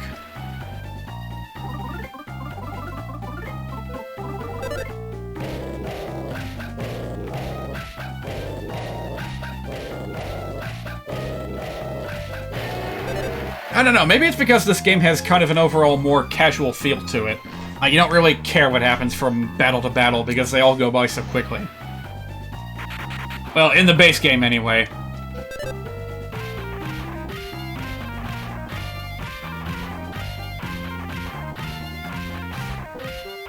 Yeah, if you're good at getting, like, rhythm combos in this game, then the normal version of the game, without this hard mode nonsense, I would honestly say is way too easy for an RPG.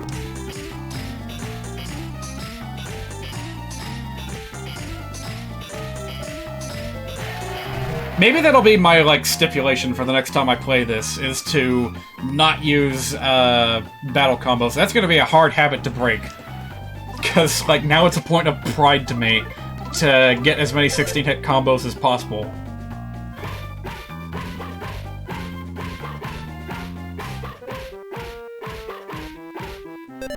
I'll bet you that's a common tactic for speedrunners, though. Because, of course, most of your damage is dealt with the first attack.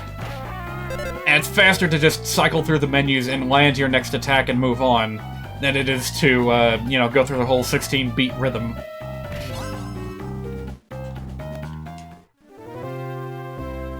You know, come to think of it, I don't think I've ever seen someone speedrun this game. I should look into that someday. I bet it'd be fun. Ooh, magic cake. Forgot that was in this game. Yeah, that's pretty rare. That's pretty good. We have to start using some of these weaker PSI items. Make room. Alright, what you got, Kumatora? Fire Omega, maybe? Yes! Well, I got a few spells left to learn. Okay, how do we want to deal with this? Let's just fucking go. Let's... Okay, never mind. I got lucky, so let's roll with it.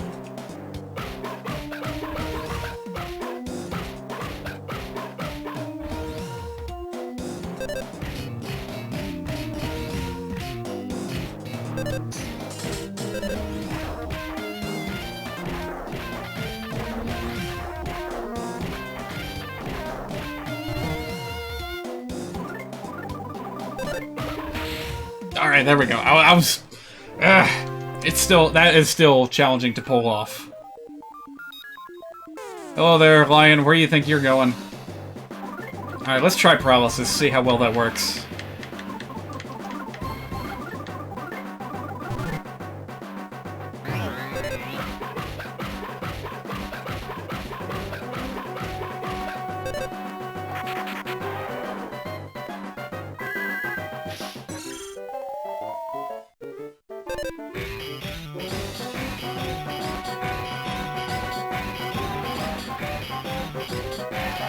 Alright, I just checked the time, and I can absolutely confirm that there will be no Legend of Zelda tonight.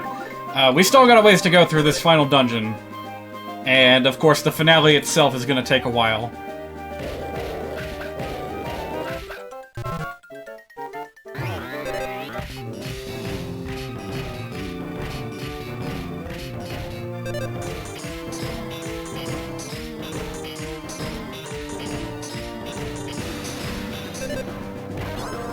Oh, there we go. That wasn't too bad. And we still just keep getting those level ups. That's what I like to see.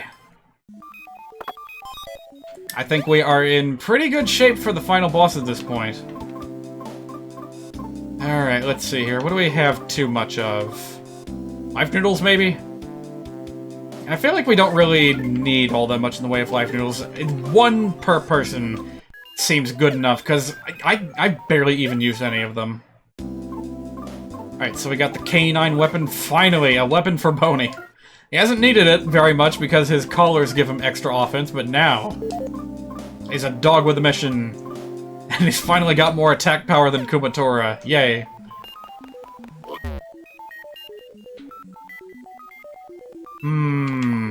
Yeah, sure.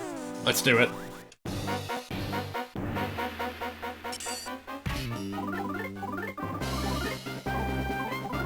Gonna make one last trip to that instant healing device, and then we'll be good to go.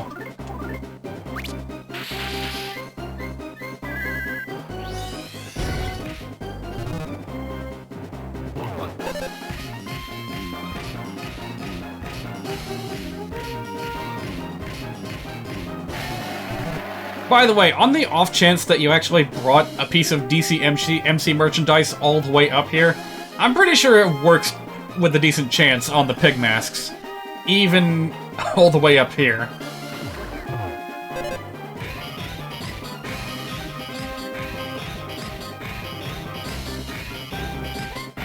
And you know what? It would make a lot of sense actually too, because we just finished watching a DCMC concert. I'm sure all of the pig masks are really hyped about that still. So if you like just out of the blue offered them a free like autographed magazine or something, they would be like, "Oh my gosh, here now? Oh, what do I do?" And it would go down something like that. I need to heal Boneyard over here.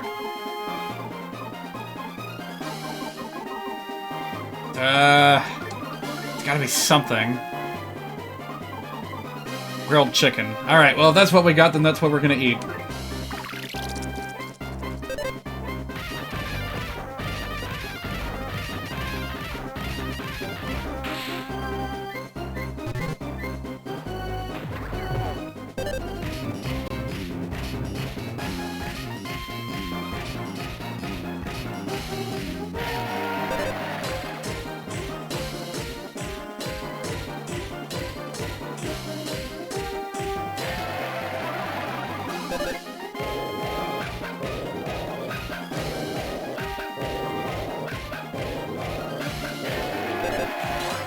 Man, I gotta say, this game's been really generous with EXP here at the home stretch, because look at this! We've been getting level up like almost every other battle at this point. It's ridiculous. Like, if I just sat here and grinded, would I be able to get every single PSI ability right before the final boss? That'd be pretty cool, but... let me double check and see what kind of numbers we're talking about here.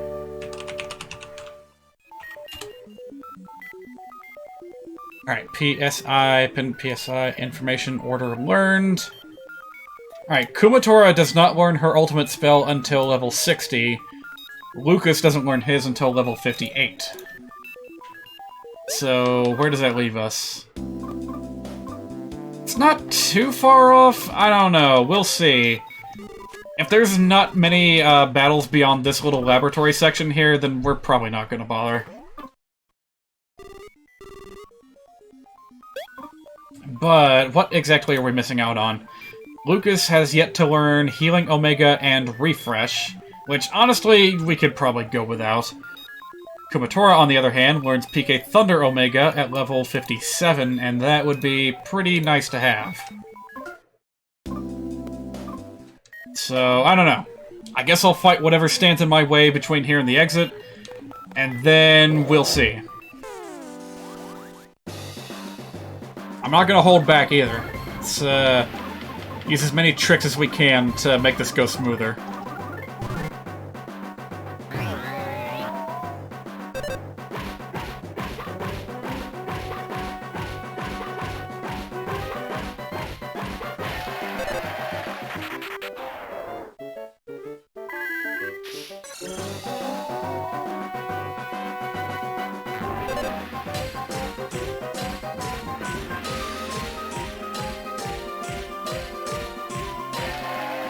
Alright, just a heads up. Now, between now and the end of this science area, it's probably going to be a little bit boring. It probably already has been for a few people. But once we're through, we'll really get rolling on account of all the EXP we've been getting.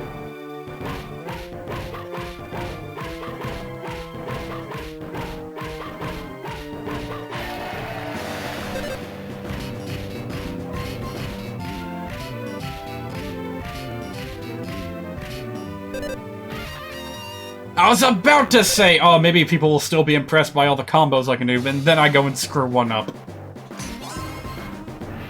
Take that, Lion. That's what I think of you and your stupid music. Oh, right. Do a quick bit of healing. Alright, to the exit. Or bust. Here we go.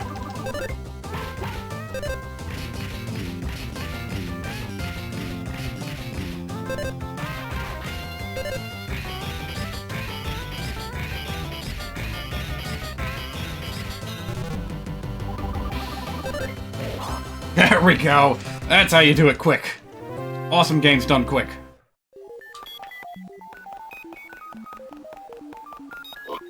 We got a few more chances at an awesome cape, too. Let's see if we can get it.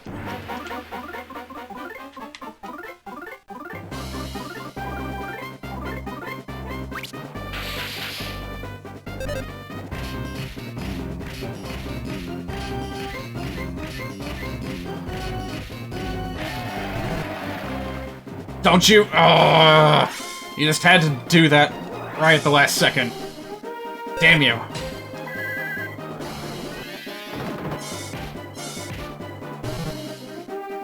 Shoot, here we go.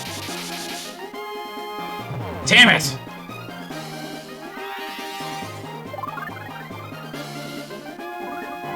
That's what I was hoping would not happen, but it's too late to turn back now.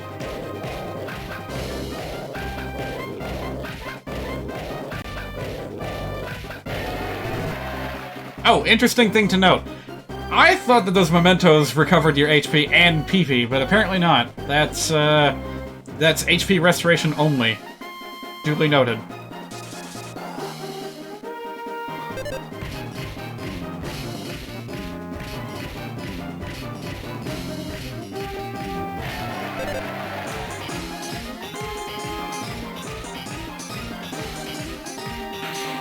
There we go.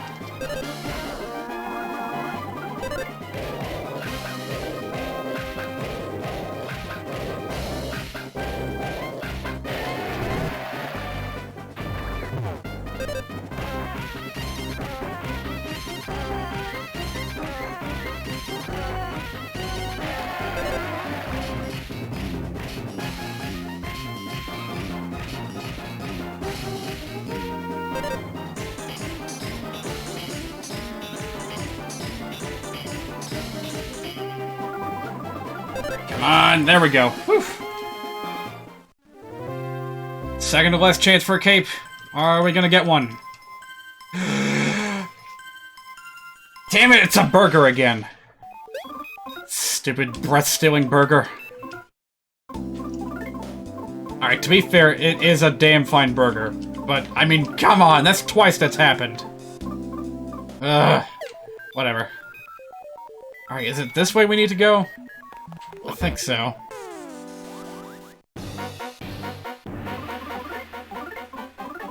Alright, I'd better not get PSI blocked a second time. I'm gonna be upset if that happens.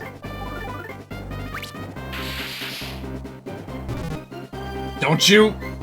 Okay.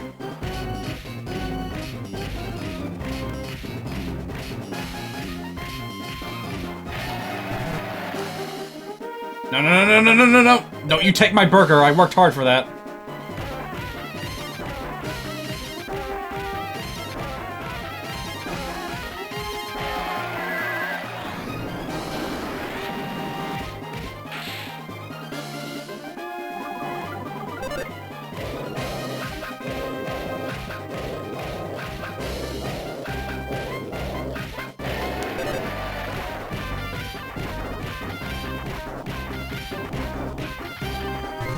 Man, am I imagining things, or are these Pigmask Colonels giving me way less trouble than their lower-ranked counterparts did?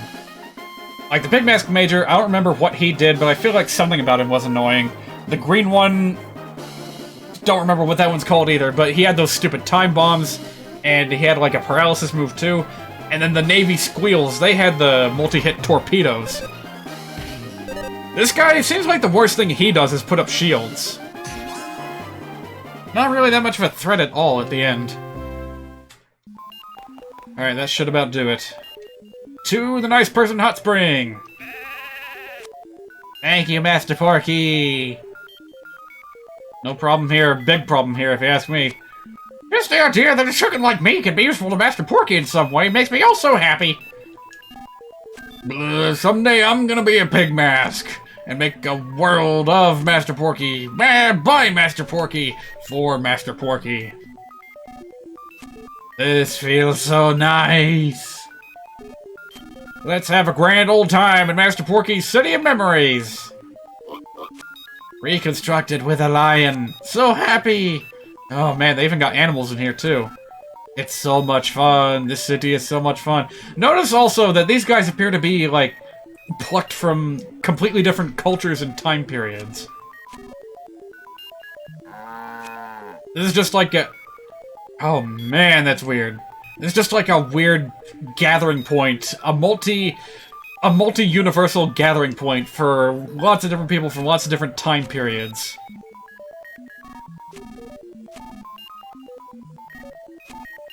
The thing that later was telling us about Porky, like, getting stranded in this time period. I don't know exactly what's up with that. But that's one hell of a situation for the antagonist to find himself in. Basically trapped with nowhere left to go, his fun time is about at an end, and he's growing bored with what he has left to play with. So now he's just getting ready to end it all in one big bang.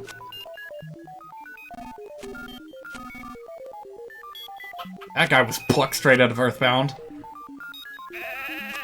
Oh no, there's a frog in here too! Excuse me? I never brush my teeth, woo! Yeah, this is obviously where those, really bizarre, blank-faced NPCs in the city came from. What is it now? Your attention, please! You appear quite exhausted there, Lucas. But the real fun is just about to begin. Alright, climb up those stairs just ahead. Come on, don't disappoint me now. Stairs? Not an elevator. Oh boy.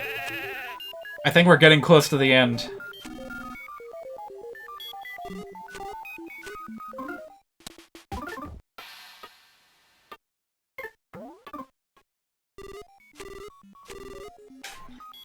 Even when surrounded in formaldehyde, a frog does his duty. And there's another frog right here. What's up with that? Alright, just in case, I'm gonna go ahead and take out all my money. See if there's a place to spend it. Mole cricket. Where could I find a mole? That's not a mole cricket. Master Lucas and friends, I've been waiting here for you. I've changed my hat, so perhaps you don't recognize me, but I was the chauffeur of that difficult-to-drive and far-too-long limousine. I'm pleased to see you've made it this far. I will now determine if you're fit to meet with Master Porky or not. Kindly follow me if you would. What do we got going on here? This is a live studio audience? Or at least a facsimile of one. This is written on the cue card. Laugh! Laugh! Why ain't you laughing? Alright, what is it?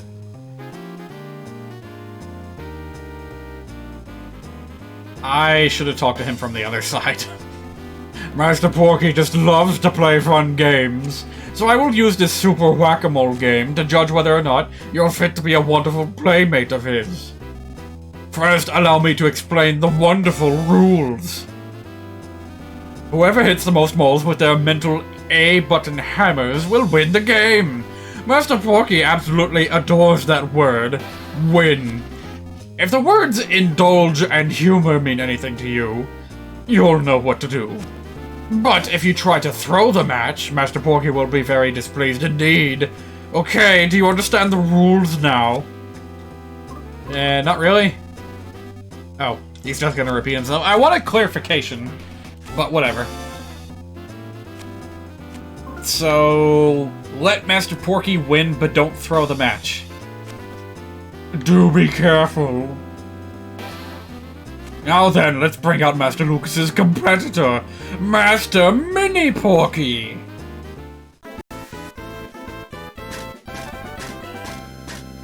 He is probably one of the cheapest looking recreations of his image that he has made. Ready, Master Mini Porky? Begin!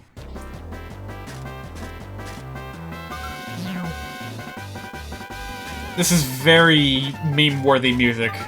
It wouldn't surprise me if you've heard this in, like, random YouTube videos before. Wow, simply amazing! You hit a grand total of 10 moles! Alright, you're up, Master Lucas.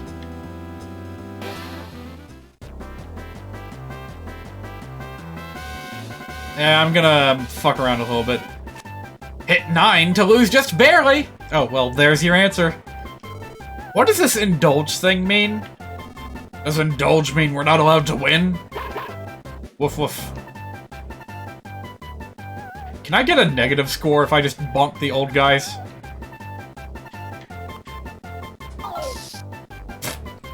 Oh, right, that's just an electrical shock. I think that just makes you lose time or something.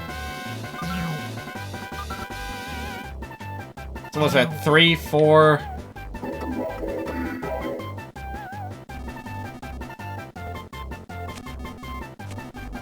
Okay, I get it. You didn't have to repeat the whole thing. So what's that, like 6, 7, 8, not... Oh. I don't think I hit enough. I hit 7. Oh, Master Lucas, you really should be more serious about this. I'm afraid I can't introduce you to Master Porky if that's how you're going to act. Try again with a fresh outlook on things. Alright. I'm pretty sure he says the exact same thing if you get too many points as well. 4, 5, 6, 7... 8, and 9. And that should do it. Look at that hammer spin.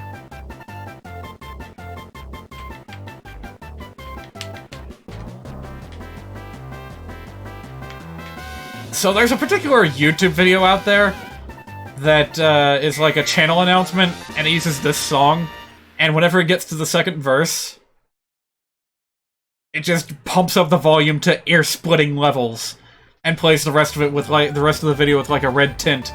I think it even, like, warns you. It's like, please leave the video now. I mean it. You've been warned. And then it just, like, fucks with you for the rest of the video.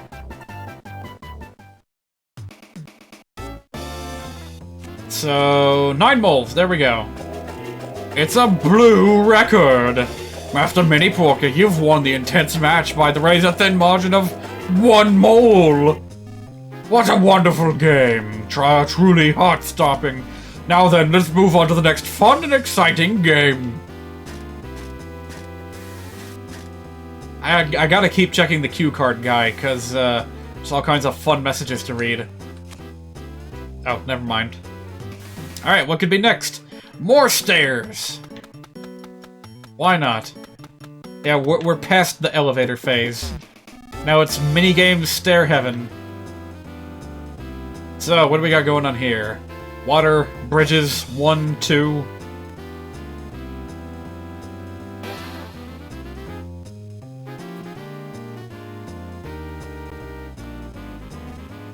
This reminds me of something. What could it be? Next is... the Purple Bridge Race Game! You'll both start from a purple bridge at the same time, and the first one to reach the other side wins! You understand the rules, yes? Also, if you have the 2 words indulge and divulge, perhaps the former one would be the one to focus on if you catch my drift. Do you understand? Yeah, I think so. Okay, when you're ready, go to your starting position. I don't know why, but this seems really stupid. This really what we should be doing? Yeah, let me remind you, this is the final dungeon of the game. We've got like less than an hour to go, and this is what we're spending our time on. Your fly's open, XYZ!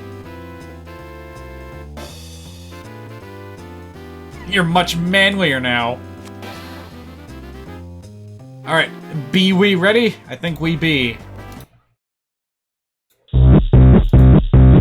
That was the wrong one. That was the wrong fucking song. I'm sorry about that. Didn't mean to blast you with volume. Even though I just said that that was what... Fuck it, whatever. Let's just go.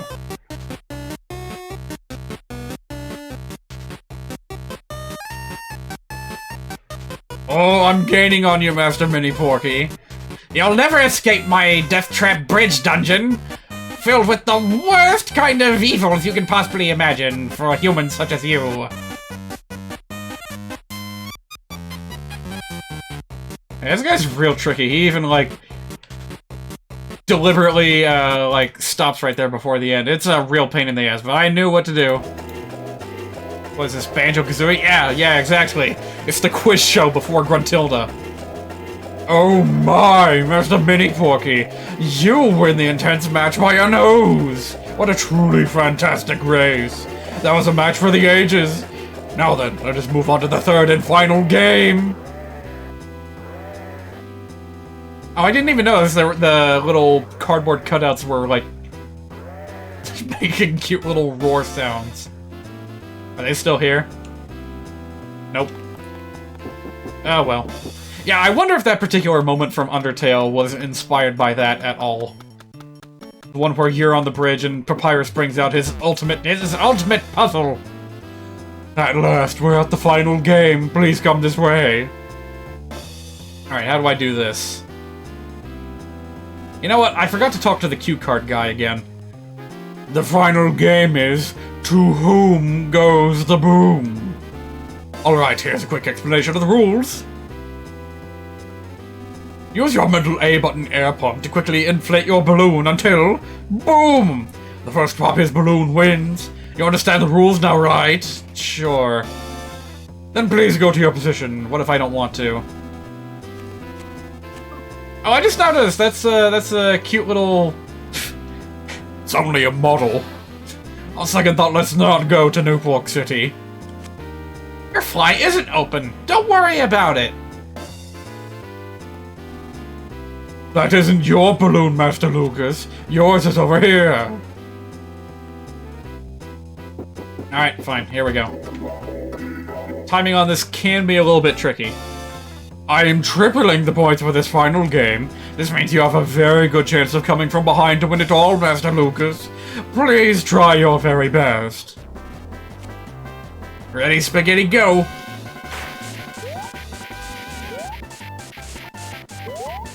Takes about 3 pumps to get to the next level of bursting. Did I get it? I thought I had to, like, pop it a second after, but nope. Just gotta have it at the right level of air fillness. Oh, you're so young, yet you've mastered so much. I hereby deem you fit to meet Master Porky. Now then, please go and pay Master Porky a wonderful visit. Oh, what does the cue card say? Oh. Alright, let's do this. Wow, breaking out the red carpet for this one. Ooh, finally, a place to rest. But nowhere to buy anything. I could have sworn there was at least one mole cricket somewhere in this giant building. But he's just not here. Alright, well in that case, I'm putting all my money back. I'm keeping me money!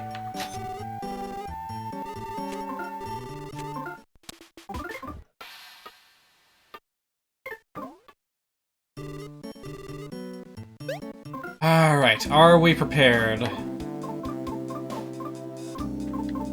As prepared as we'll ever be, I suppose. Let's just do it. I feel like I don't need to spend too much preparation. That is not Master Porky, by the way.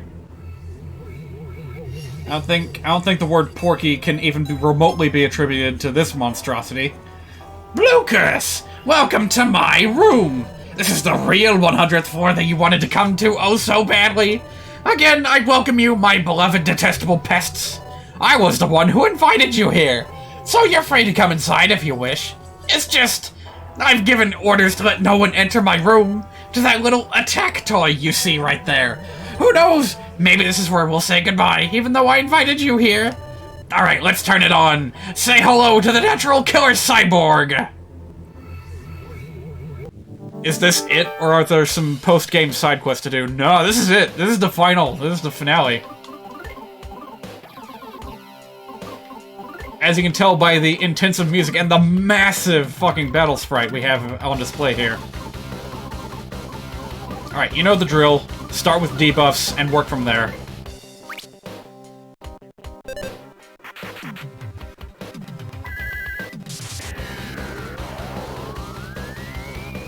.46, that's a beefy attack stat right there.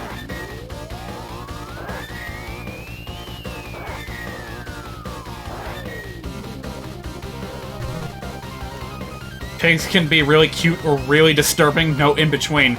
I think the biggest factor in that is size. Okay, alrighty then, those missiles do not care about shields. Duly noted.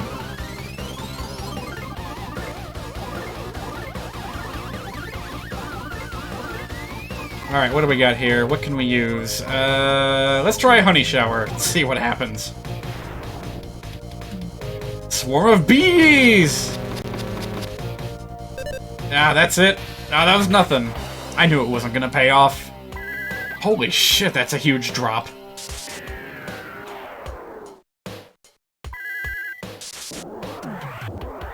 Alright, I'm pretty sure there's no fooling around with PSI in this battle. You just gotta hit him as hard as possible.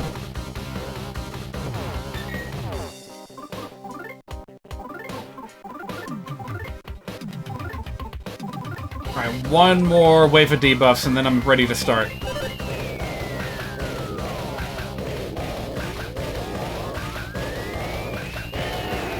I seem to remember that most emulators actually lag a little bit in this fight because the sprite is so damn big. So it's actually really difficult to get a 16-hit combo just because of the inherent lag that tends to pop up.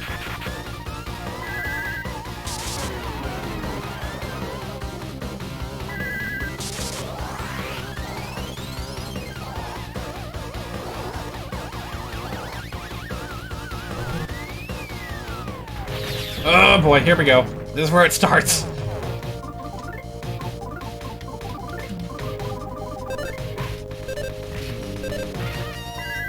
Alright, well thankfully the killer cyborg is slow as hell, so we've got plenty of time to heal up after a big hit like that.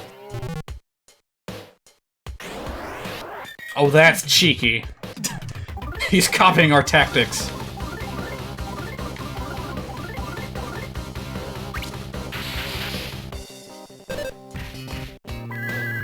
Wait, does the tempo actually slow down at this part? I think it might. That was weird.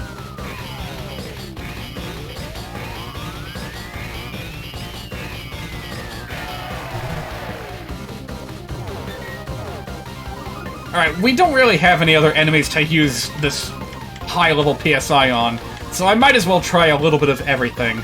See what works best.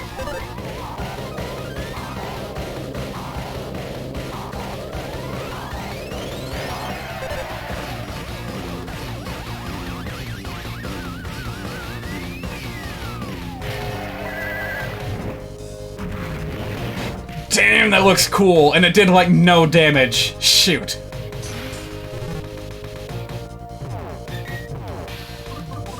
Let's go ahead and renew that counter while we're still healthy.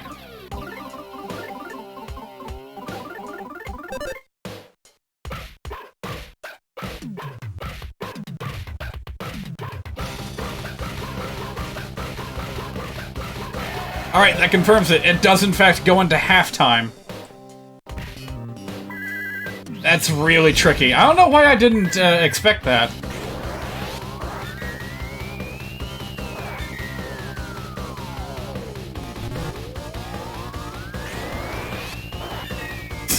It's counter versus counter, and nothing is getting accomplished. Shoot! No! Wrong! I went through the text boxes too fast. Oh well. Thunder is decently effective.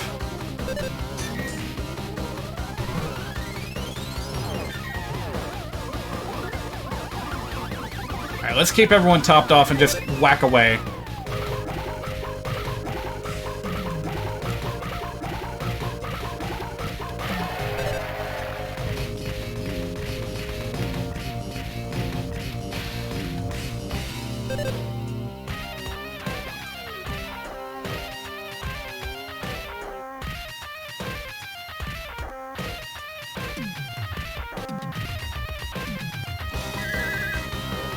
That might be one of the slowest rhythms in the entire game. It's so bizarre to try and hit to. Also, this makes it especially funny that I opened up the stream today by playing, like, 3/4 speed Tuhu music. Alright, now would be a good time for just everyone to attack. Let's go.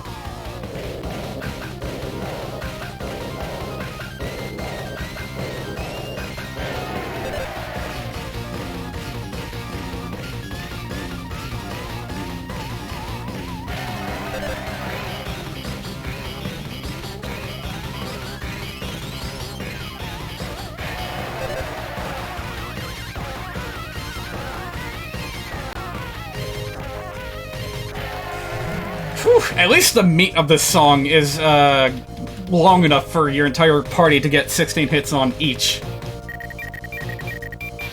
So hey, ready for the end of the century? Here it comes! Wait, that was it? Oh, that was nothing! That was nothing! Your missiles do more damage than that.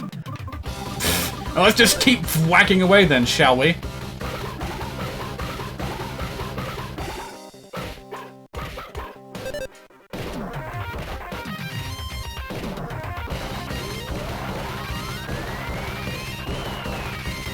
I feel so damn proud of myself when I can fight through tempo changes like that.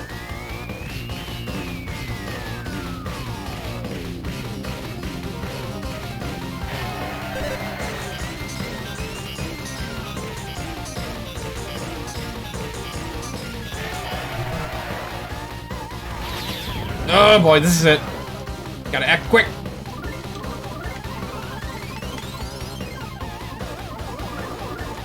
We got lots of food. Let's see if we can eat it, like, real quick. Shit. Duster doesn't have any food. Okay. Kumatora might be too late. No, just in time! Nice. You stop that. Alright, I feel like we should be pretty close to finishing him off. Let's use another Star Storm.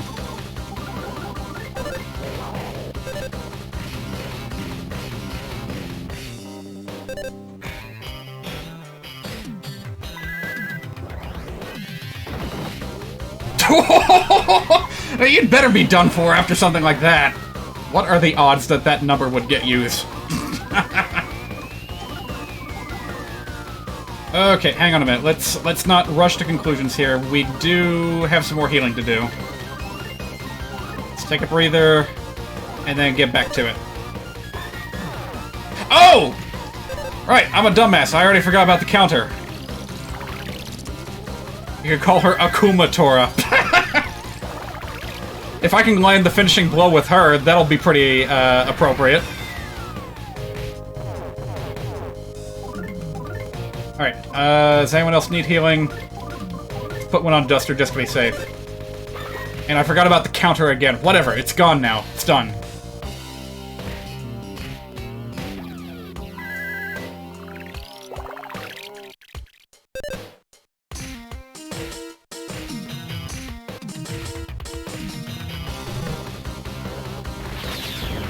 Oh, here it comes. Gonna have to bust out another Life Up Omega. It's just dealing too much damage in one turn.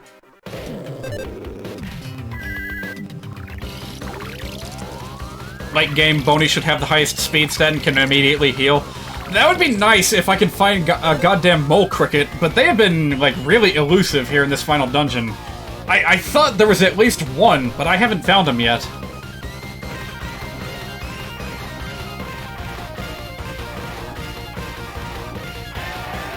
Okay, at this rate, we might need some PSI items to keep ourselves sustained. And thankfully, we do have a ton of them, so let's go ahead and bust them out. It's a fucking counter device, I keep forgetting. What is wrong with me? Do I just, like, glance over at chat every time it uses that machine? Oh, here we go.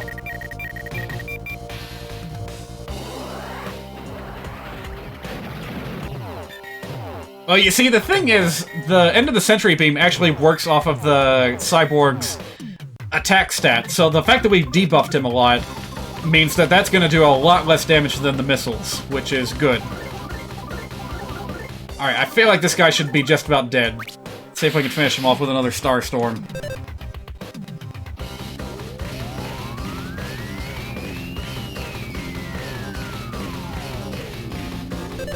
I thought I was going to go to the slow half speed, whatever.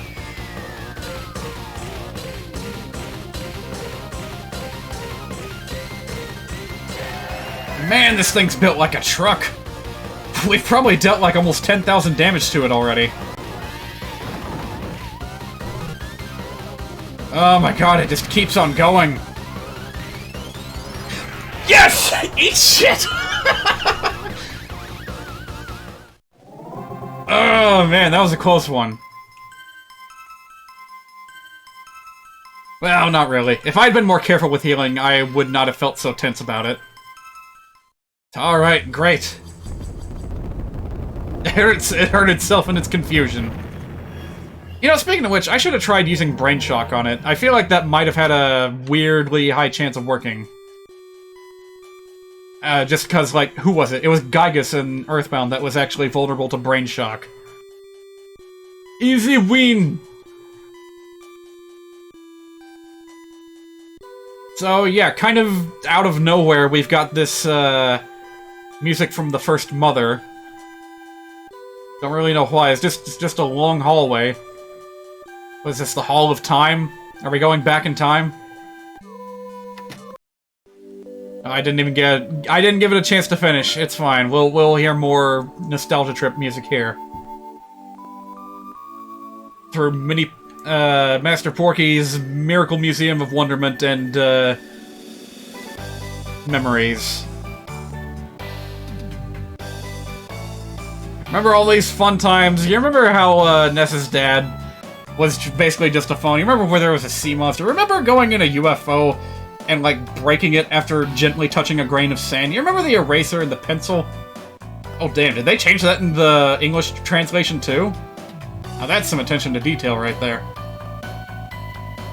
Remember that guy that turned himself into a dungeon? Well, here he is! There's that bus with, like, a weird greenish tint to its palette. ATM machine. Which is a redundant thing to say. But it's fine, don't worry about it, everyone says it anyway.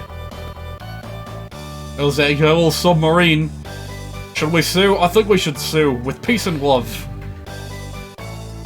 And, also this thing. One of these things is not like the others. I forgot that they put the goddamn sesame seeds from the desert in. After all these years, finally, the sesame seeds are reunited. This game may not have a happy ending for everyone, but at least they got together. Alright, well, I hope you guys enjoyed that. And just for fun, we even get a little key item here at the end of the game that is useful for exactly one thing. That is not what I imagined that machine to look like, by the way. It looks like an ant. And like the little laser pointer is coming out of its ass. I don't know. That's the pencil eraser! Yay! So there's not been a single mole cricket throughout this entire dungeon since the first floor. I thought I would have had a chance to restock, but apparently not. Oh well. I came in here as prepared as I could. I literally burned through all my money before setting foot in this building. And even though we've got a massive amount of money, I've got nowhere to spend it, and I'm sure as hell not backtracking at this point.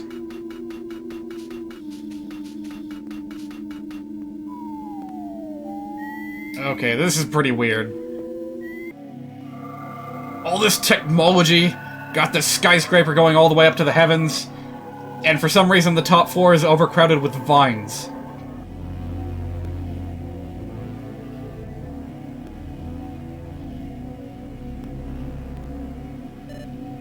The beginning of the end! The end of everything! Oh, there you are. Where'd you come from?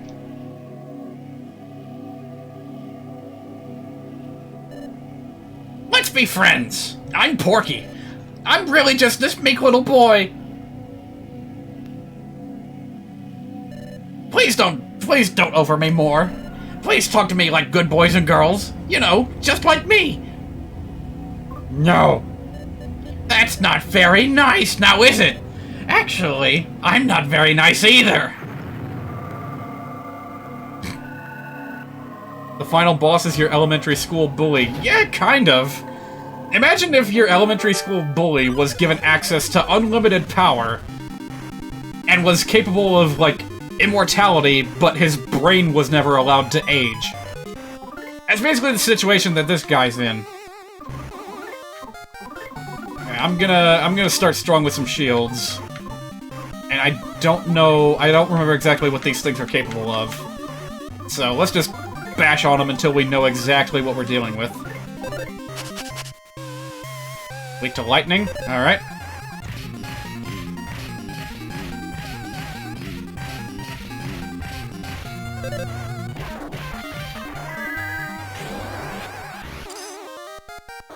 Now, I know it may be tempting to spam the battlefield with, you know, your best PSI Starstorm and all that, but don't do it. I'm pretty sure all these guys start the battle with, a PSI counter ability. And you don't want to deal with that. Wait, actually, I think we could use a bit more buffing. Alright, but Thunder's still on the table. Let's break that out.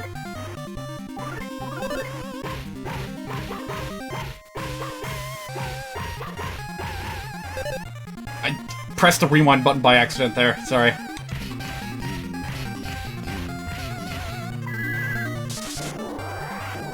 Yeah, these things got a lot of defense. We're gonna need a bit more buffing to punch through them.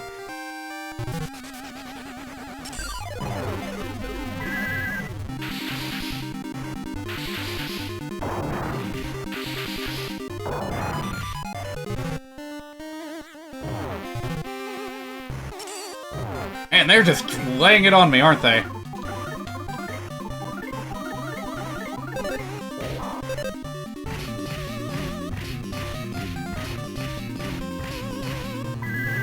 Yeah, because I'm playing on hard mode, you know, disclaimer, this is hard mode, added by the English translation. added by the fan translation. These guys are gonna take a while to take down one by one. Even if they sometimes waste their turns. What are they doing? Do they do something nasty if you take too long to beat them? I hope not.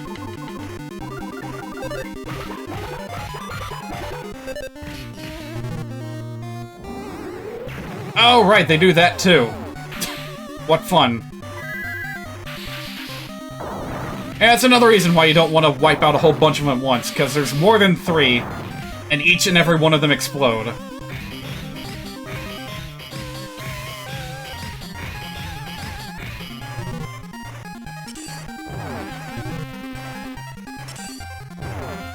Alright, well, thankfully we at least have access to Life Up Omega. I think we can last them.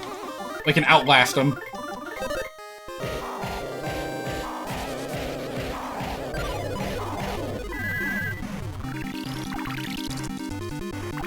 By the way, this fight left such an impression on me back when I was in, like, high school that I actually printed out, like, a bajillion stickers of this particular sprite and started leaving them everywhere. Because they were, they just kept popping up in the fight, so I just made them keep popping up all over the school.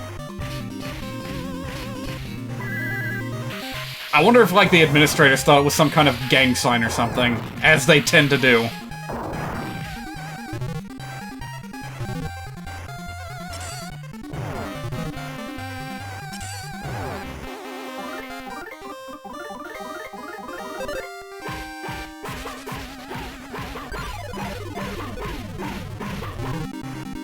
Yeah, there's another boom. Nothing you can do about it. Well, actually, come to think of it, if I buff everyone's defense, will that help?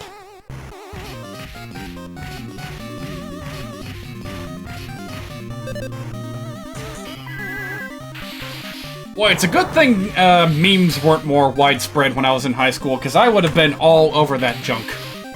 I would have been spamming shit left and right.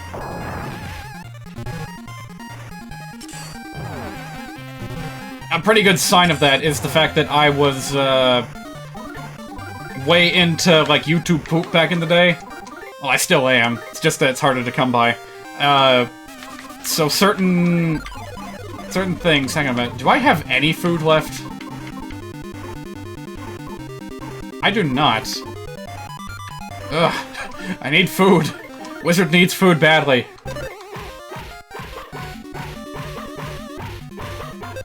So, because Dr. Robotnik was a popular source for YouTube poop back in the day, I took just about every animation still that I could find, and I would, like, print them.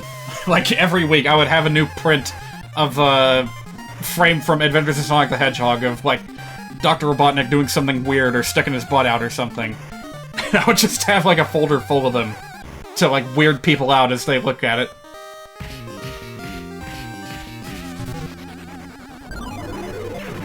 Boy, these are coming harder and faster than I thought.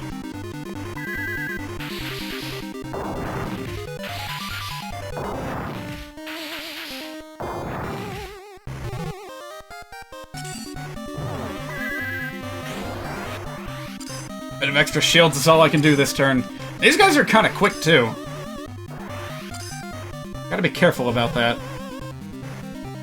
Proposed a mechanical truce, huh?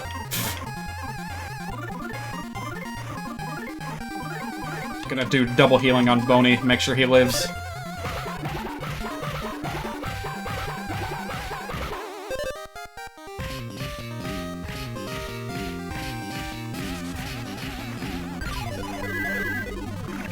You can't remember doing anything meme-worthy in high school back then? Other than your accent being way thicker? Eh. Oh yeah, because you were in the States by then, so you were, I guess... Either you were in the same boat as me, and memes just weren't all that, widespread, you know, YouTube poop notwithstanding, or... Yeah, you just weren't that much of a memester back then.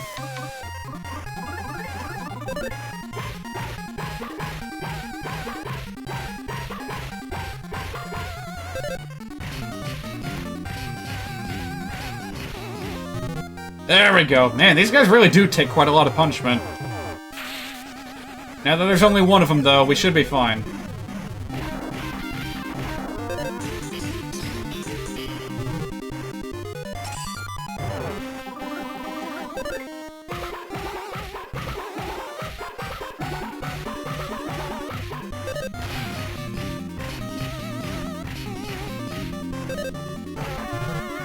I don't know why I'm having such a hard time getting 16 hits on these. Ah, well, it's fine. Yay, we win! Except we don't. See what I mean? They just keep coming. And they even have help. What is even the point of these guys? Just gonna take them out real quick. Make absolutely sure this guy's not got a PSI counter or anything.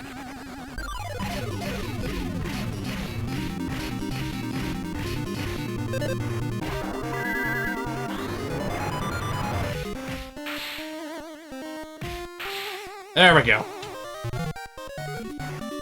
Oh, come on! Alright, fine. If you're gonna do that, then I'm just gonna not even bother with him. Just whack at him.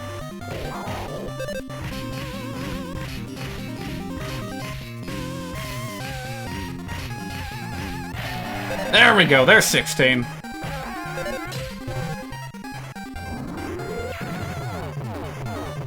Do we have to take care of his lackeys, too? Nope, they just keep coming. Well, in that case, I'm gonna leave these guys alone. Yeah, let's just leave him there while we take care of the Porky bots. Ooh, might be running low on health here.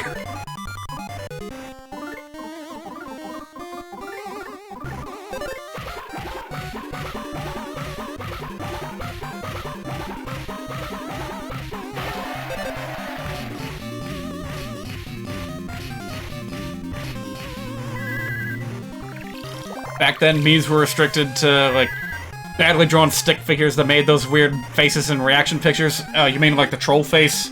Or the feels bad man? Not like today, which we might as well have memementologist. Well, we do. We have people who spend their, good chunk of their week just documenting memes and shit.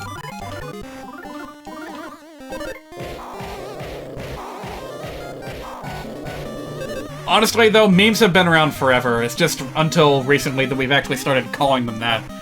They've taken on a lot of different identities over the years. Let's see, what's a good example? Have you ever seen the Kilroy graffiti? That has, like, a little cartoon guy with a big nose peeking over a wall? That was a really popular graffiti meme that's persisted in America through, many years.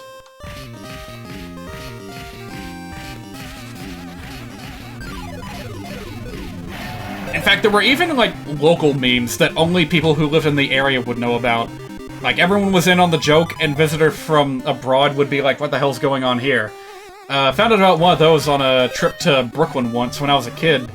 And I saw all this graffiti scattered in various places throughout Brooklyn of, like, a flying saucer with a very specific kind of alien inside of it. Like, not the kind that you see on TV, not the kind you see in movies. It was a unique design, and it was everywhere. So, no doubt, that was some kind of obscure New York art meme from back in the day that no one's gonna bother documenting. Alright, I guess that's the last one for now.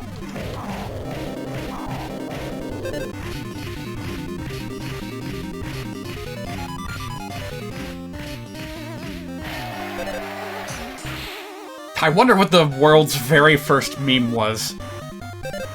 Probably there's something in, like, Egyptian hieroglyphics that can point us to that answer.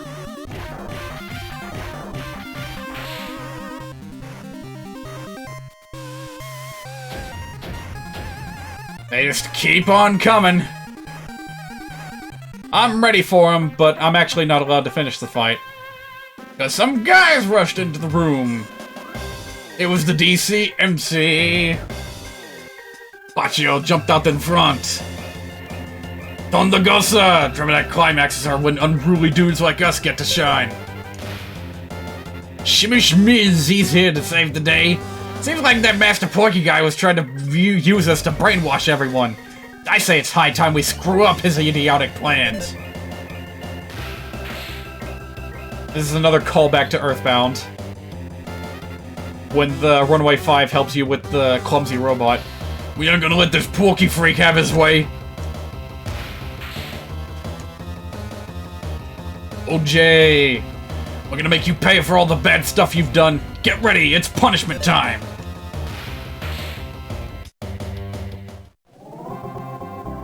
Yeah. Totally earned that one.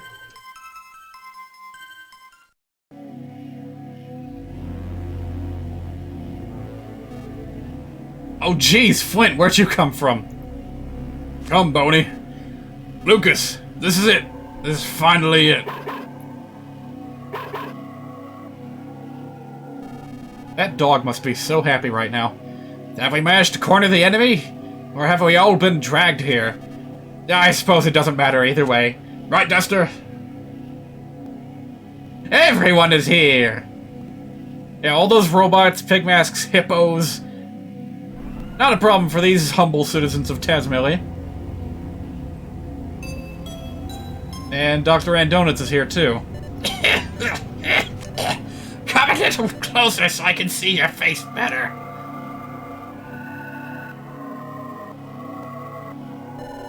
Oh, is that what you look like? I was the one who brought you here. A traveler who has journeyed to and from past and future. I'm the most clever, most charming, and most troublemaking boy ever, Master Porky Minch.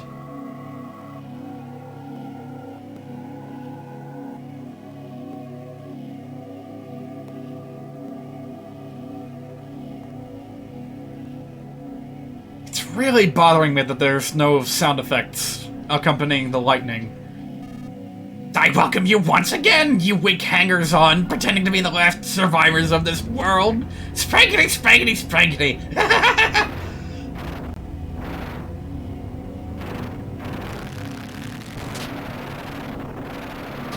Has he just been idling up there for like a year? You resorted to blanking your memories to create a new world where humanity's past failures would never be repeated. How stupid can you be? No matter how much you change the rules, no matter how much you refuse to admit defeat, in the end, the creatures known as people will always sign their own death warrant by acting out of stupidity and evil. And then, mankind will be gone for good. You could have been happy if only you'd done as I did, and obediently followed the visionary, selfish desires of a great hero. Why is it you struggle to cling to life with such puny minds, pitiable bodies, and feeble hearts? Well, no matter. The curtain is about to fall on this pathetic little play of yours, because soon the power of power will be mine! The world and everything in it has been my oyster so far, and now I'll end it all by acquiring the ultimate power.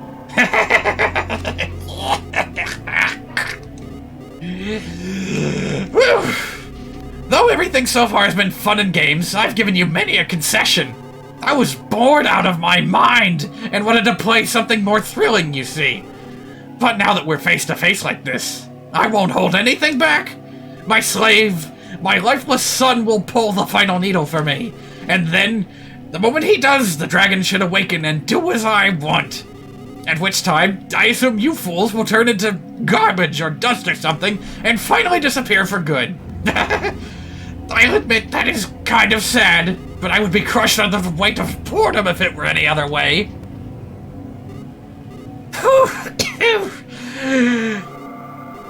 Do you understand now? Do you understand the sadness that Master Porky bears now that he's godlike?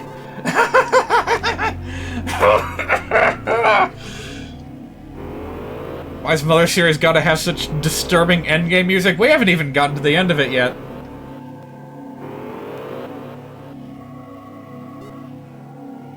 Oh, you love your dramatic little plays, so this couldn't have come at a better time for you. It seems the seventh and final needle has just been located deep underground below here. Oh, hi there. I refuse to help you anymore.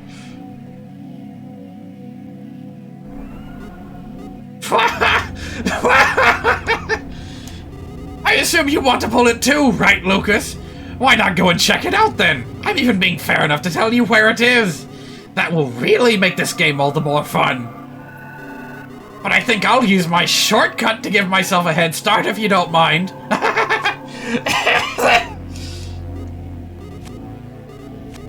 Bring it on, if you can catch up to me, that is. Here, you can use this elevator all you want. Spankity, spankity, spankity. Whew. I don't know how to do that many wheezes in a row. Any more dialogue and the final boss will die before you get to fight him? Oh, you mean like the end from Metal Gear Solid? Yeah, just keep the game running for another year, he'll be dead. Well, no he won't. You see, that's the problem with the whole time travel thing, is that it's basically rendered him immortal.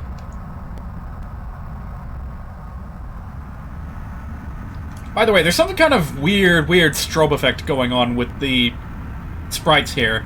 Everything's moving along so fast, it honestly looks like the character's getting, like, shredded. It's a really bizarre effect that is often lost on people who choose to stream this game at, like, 30 FPS. Can't really get the full effect unless you're going at 60. Hey, speaking of which, someone right now, I think it's Desert P, is currently streaming Paper Mario The Thousand Year Door, and they appear to be playing from a console, and I'm just looking back on my playthrough that I did on an emulator with enhancements. I'm just like, man, my footage looks so damn fine. It's like the best looking playthrough on Twitch right now. Lucas, there's something that has me concerned. Could you let me go on ahead first? I don't think that's a good idea, actually. Just say yes and don't ask why, okay? No. Alright, fine. So I'm pretty sure in the original drafts for this game, Flint was actually supposed to accompany you, like, actually be a part of your party here in this final section. And I think you were supposed to be able to play as him more often throughout the entire game in general. But that, of course, has been lost over the years, and now he's just kinda here, at the last minute. But it is important for him to be here, so let's just accept the fact that he happened to be on the elevator at the same time as us.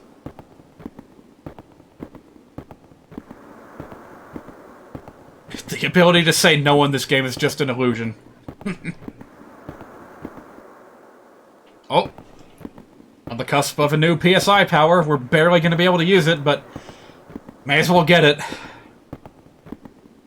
Yeah, I looked it up. Wait, you were here when I looked it up, weren't you? Yeah, Lucas learns his best PSI at level 58. We're at level 56 right now. And Kumatora learns hers at level 60. So, kind of a shame that we're not going to be able to see him in action. Kumatora's PK Ground is especially cool. It's like the only time in a Mother game where you've had access to an Earthquake spell of any kind. And it's really powerful, too. It deals like a % of the enemy's max HP as damage multiple times, and each of those hits has a chance of, like, stunning them and leaving them unable to act for a turn. And it works on bosses, too. It's nuts. Farewell, doorknob. We hardly knew ye.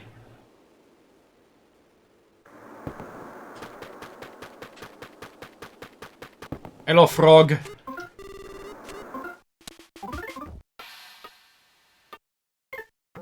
To Empire Porky building underground.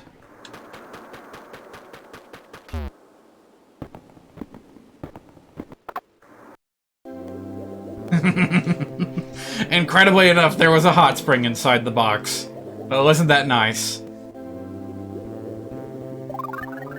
Don't ask questions, just accept the free heal and move on. God damn, all this time and still no mole cricket.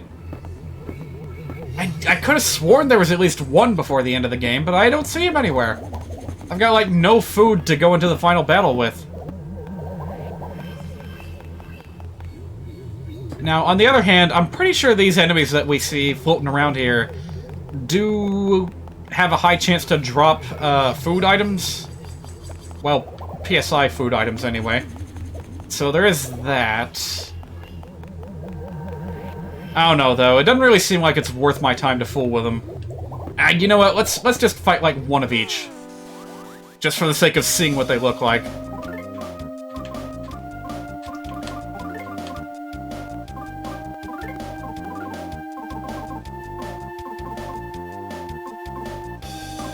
You know what? No PSI. Let's just fight with what we have. Try to conserve until we get to the end.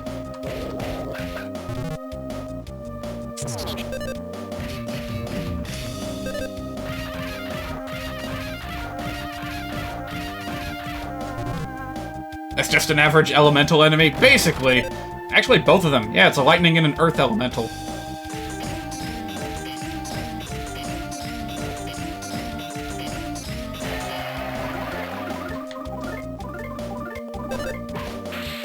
They almost look normal compared to everything else in this game. Yeah, we've seen some pretty wacky stuff over the course of this game, and then these things look like they just leapt out of a completely different RPG.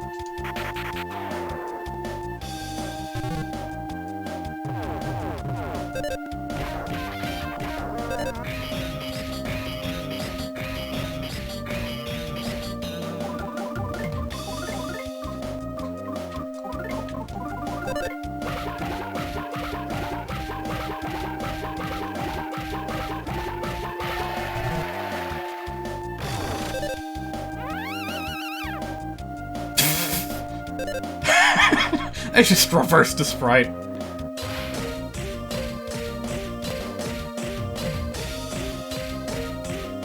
don't really have to bother with things that don't even have a face.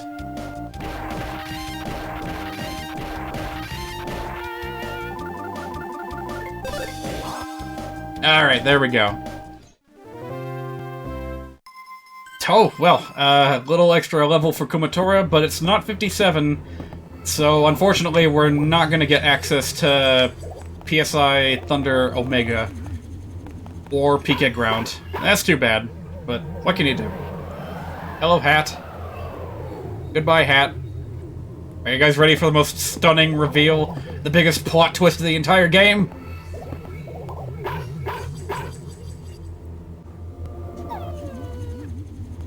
I'll let the game speak for itself when that moment comes. That masked man, he's Klaus. Lucas, he's your brother. Klaus, I don't know why he's obeying this Porky guy, but as a father, I finally found the son I lost. Lucas, be happy. I finally found your brother. The final needle.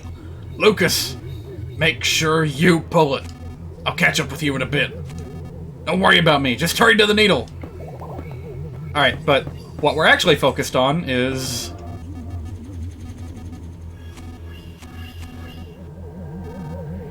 I'm fine, I'm not hurt too bad. No, Klaus didn't do this to me. I tried to fight the Porky that's inside him. Oh. Wait. He says something else, though. Doesn't he? Oh, come on. Okay, the funny thing that I was expecting him to say was about his lack of hair. I thought for sure that he said something about it. But yeah, he's like mostly bald underneath that hat. I know he had a funny line around this point in the game, but I don't... why isn't he saying it? Do you run into him later or something? Yeah, screw these guys. I'm not fighting to this rhythm.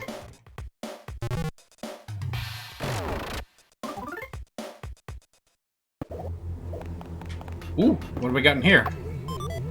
Wow, it's a real bat!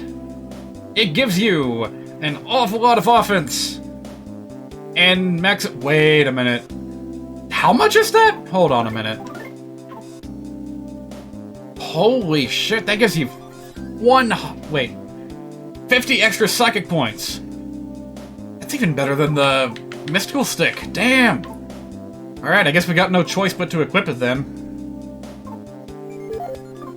Cause that's basically the most important stat that we're working with right now. Speaking of which...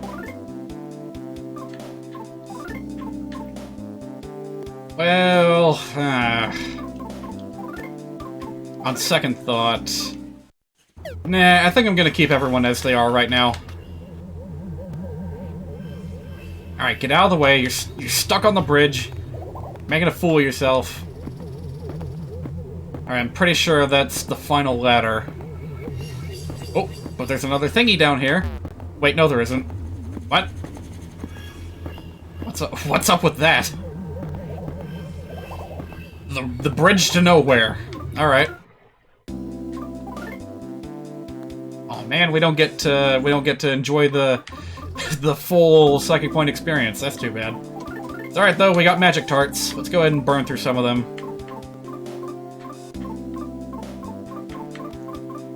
Let's see, who else has a magic tart? Anyone? No one? Alright, we got this.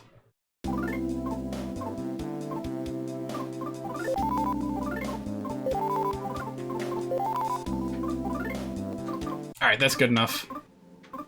And now we use that magic tart on Lucas, and make sure everyone has access to at least a few magic puddings. Alright, alright. Make sure everyone's got access to at least one life noodle. And at least one memento. Who's got the mementos? Duster's got one. Boney has... one. Is that really all we have? Wow, we've been spending more than I thought. Alright, well, in that case, I really want Lucas to have one. That's our lifeline, as it were. I've been holding on to all this junk expecting that I'd be able to sell it before the end of the game, but oh well. I guess we're not gonna have that much luck this time. We got like one king burger left. That's all the regular food that we have. Gotta try to make it last. Alright, here goes.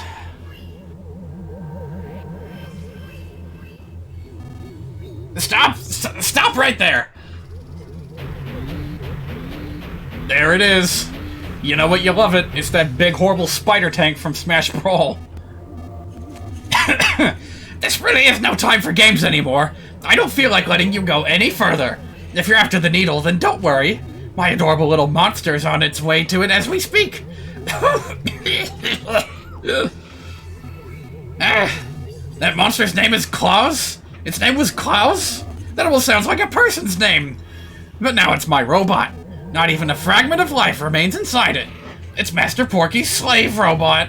It does whatever I say. It acts on my will alone. It's my double. It doesn't know anything about who you are. Here we go. I don't know if this is going to be entirely effective, but may as well try. Alright, you know the drill. Drop its offense, drop its defense, and then buff our party, and we're good to go.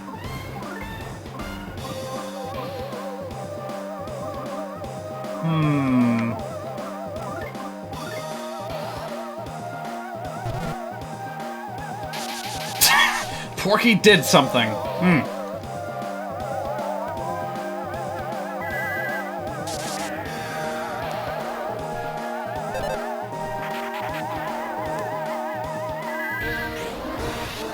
Yeah, you know what? We shouldn't spend too much time on buffs and debuffs, because inevitably, probably someone's gonna get knocked out by an instant death attack, and we're just gonna have to accept that. Even so, one round of offense up shouldn't hurt.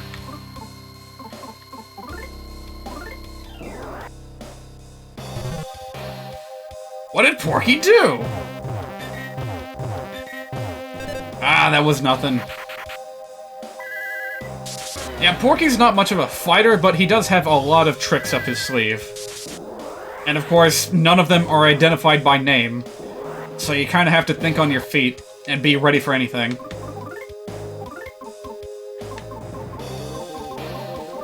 Alright, is that it? Are we ready to make some heads roll? Let's do it.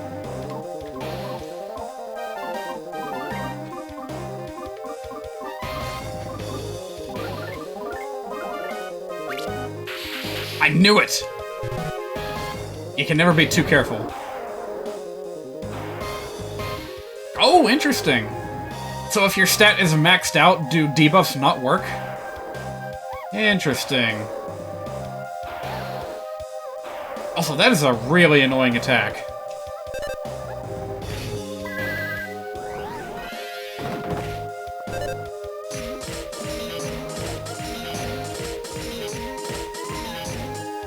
I thought this part was going to be at half speed, but apparently not.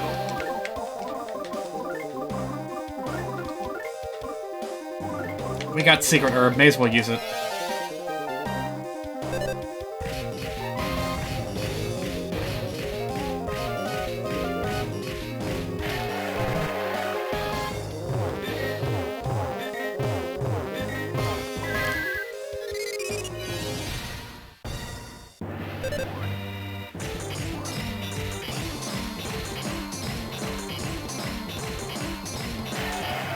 Despite how dramatic this song is, it's actually not that hard to get a rhythm on, because it never changes, despite what it may sound like. Alright, well, if we're just gonna be debuffed to hell, then we may as well fight back with the same tactic. Also, does he have any weaknesses? Didn't smell anything. Huh. I bet you can smell that, though.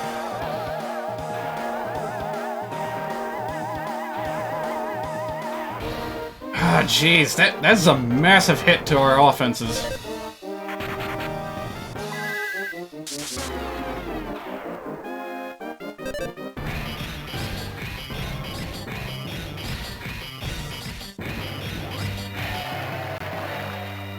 Oh, right, he occasionally has, let me fill you in on something. No matter how much you attack me, I'll never die. Even if I somehow wind up beaten, I'll never die. But you didn't know that, did ya?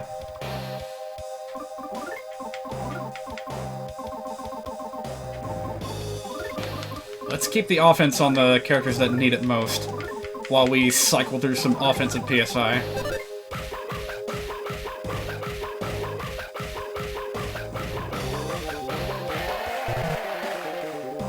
Uh-oh. Oh, that is not good. I wasn't expecting that.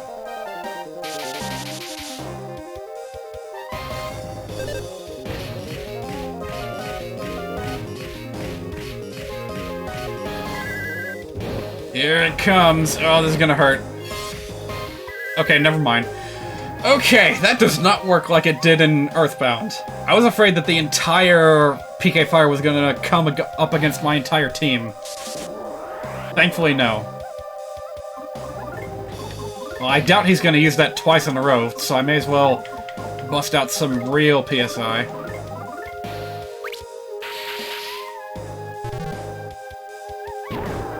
Ugh, will you cut that out? Wow, he finally got around to debuffing Luke's offense. How did he do that?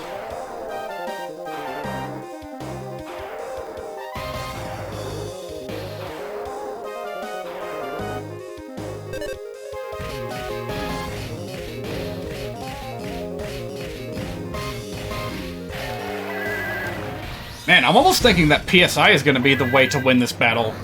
Because he just keeps on debuffing everyone. I can't keep up with that. I mean, Lucas can keep on bashing, but otherwise we don't have very many good options.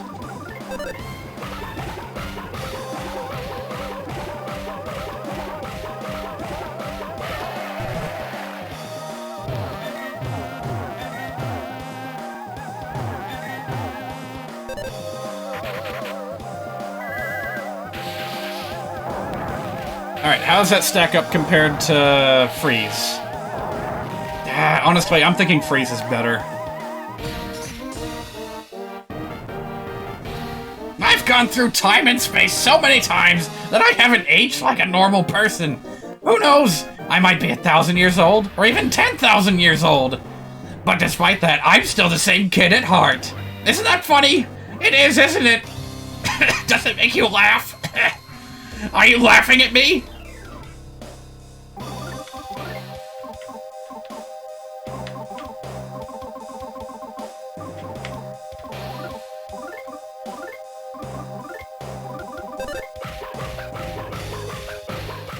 I actually didn't mean to do that. Boney has a stockpile of bombs, and this is, like, our last chance to use it.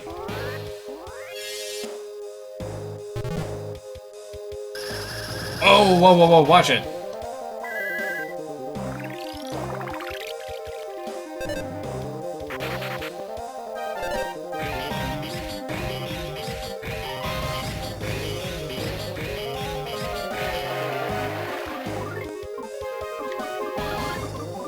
Alright, honestly, Lucas is our best shot at damage right now. We just gotta keep him healthy.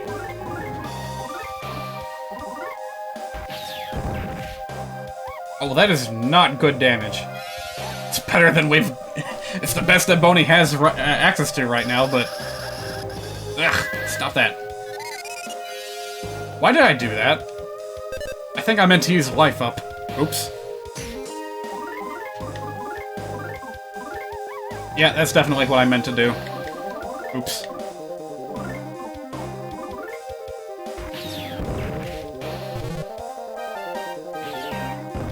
Oh, he's got bombs too.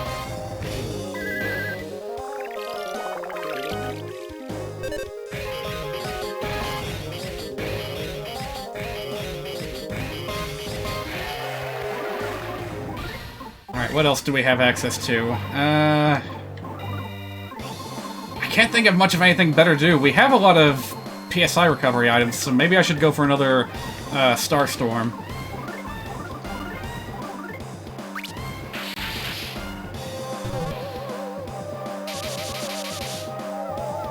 Oh, not again.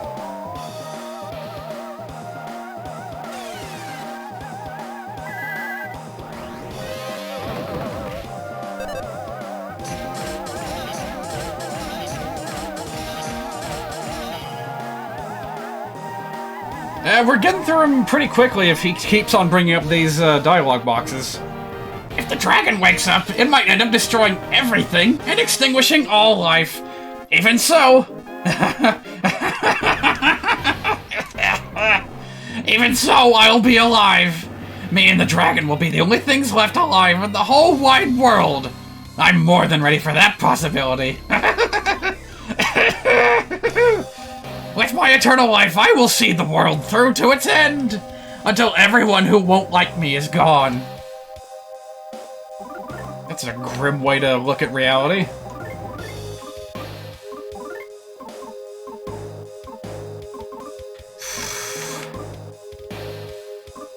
Gonna save that cake. I think we're gonna need it.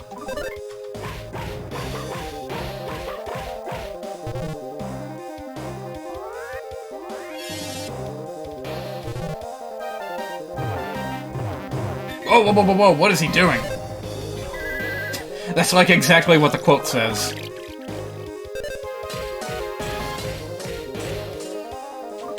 Alright, I guess we need to... What do we need? Boney's got a King Burger. He can help out a little bit.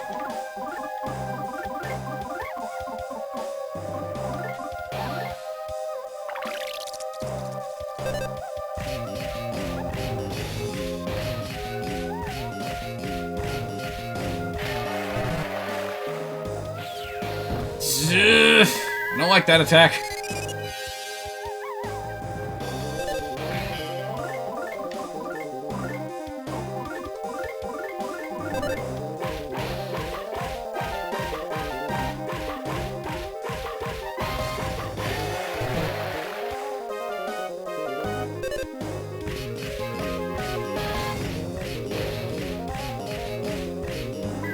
You know what else sucks about this boss fight?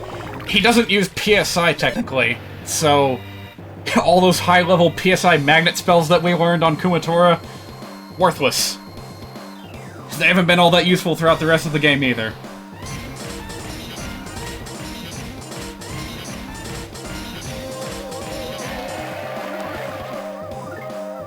What else can we do? Kumatora, you got any pudding? Let's go ahead and use it.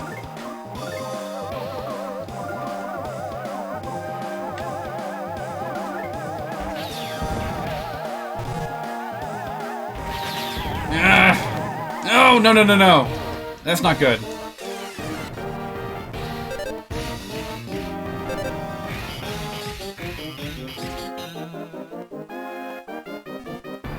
Thank goodness the HP rollers stop when he's talking. Thank you for playing along with me all the way to the end like this. I'm actually a pretty nice guy, wouldn't you say? I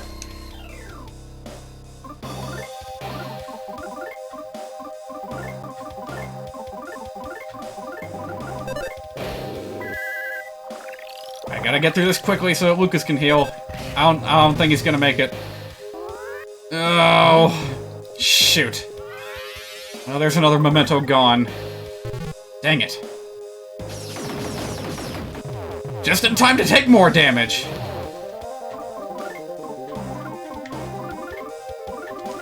Screw it, everyone guard. Just stop the HP counters. Jesus!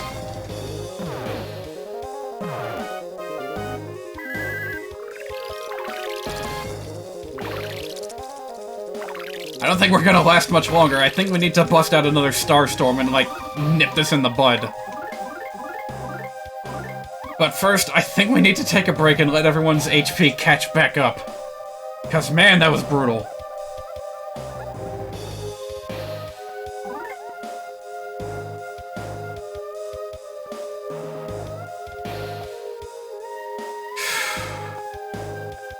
Yeah. He said it himself. Thank you for following me all the way to the end. He has to be almost dead. Well, as dead as he can be, as far as he cares. Come on, Duster. Alright, here we go.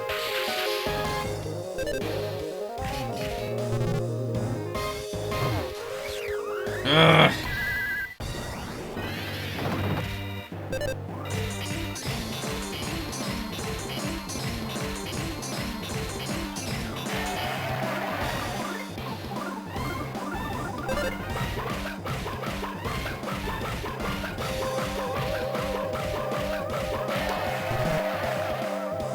Stop that! Stop that!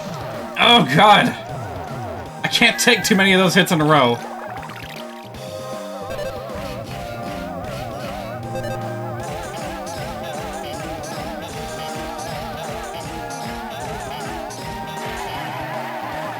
Oh my god, he's still not down. Oh man. We're about out of psychic point recovery too. Wait, no, don't use PSI. Yeah, just wait and hold the fort for a turn. How many bombs we got left? We got one bomb left.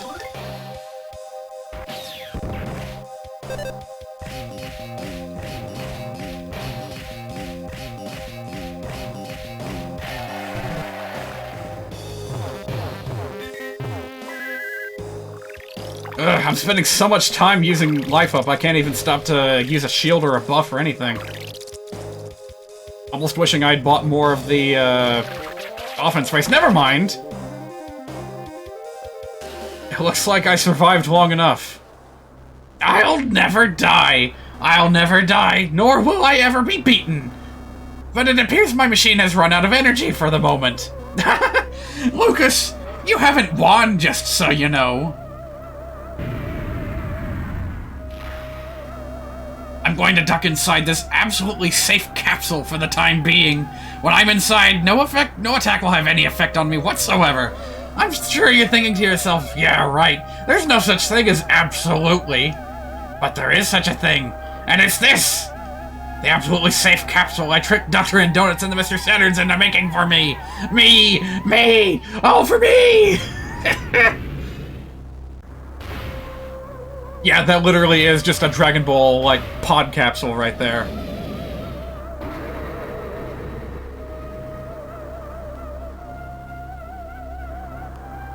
So, what happens now?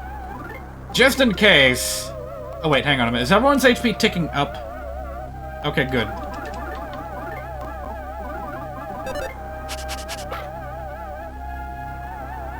Well, I suppose it makes sense that that doesn't smell like anything.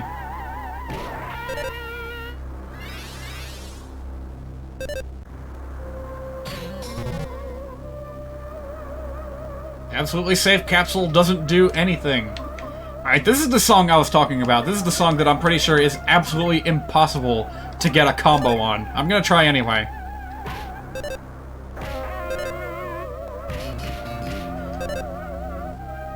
Okay, I actually did get a combo on that. What? How?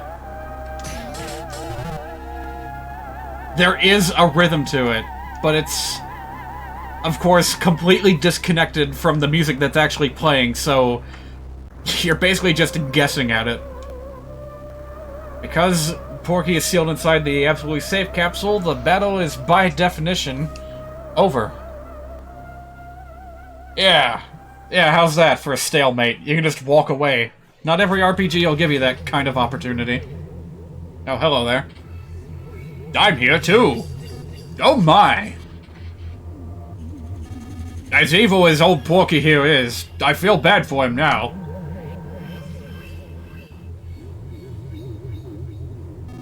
It's true that the absolutely safe capsule that Mr. Saturn and I worked to develop together can protect one from every manner of danger. It is an absolutely safe capsule, but once you enter it, you can never exit it. Even what's outside of the absolutely safe capsule is absolutely safe.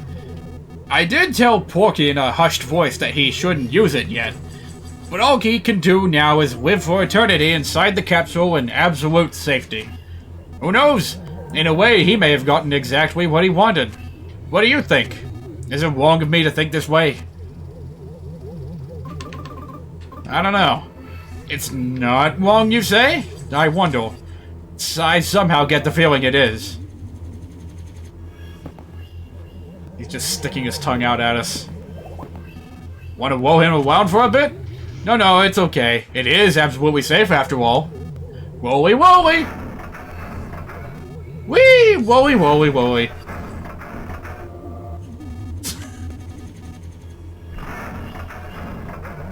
So that's one way to end a battle. We're still not done yet, though. We got one last obstacle to clear. The hallway You guys are still here? Come on, clear out. You're like the last thing standing between me and the end. Just let me leave.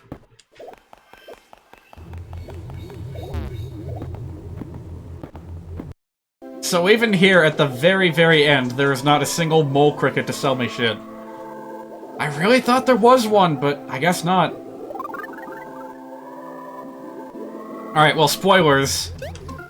Only Lucas is allowed to participate in this final battle, so we gotta readjust everyone's equipment to account for that. So, couple life noodles, don't need it. Secret herb, don't really need that. Couple life noodles, don't need it. Major luck, definitely. Why do I still have that? Get rid of that. So, any food we have left needs to go to him.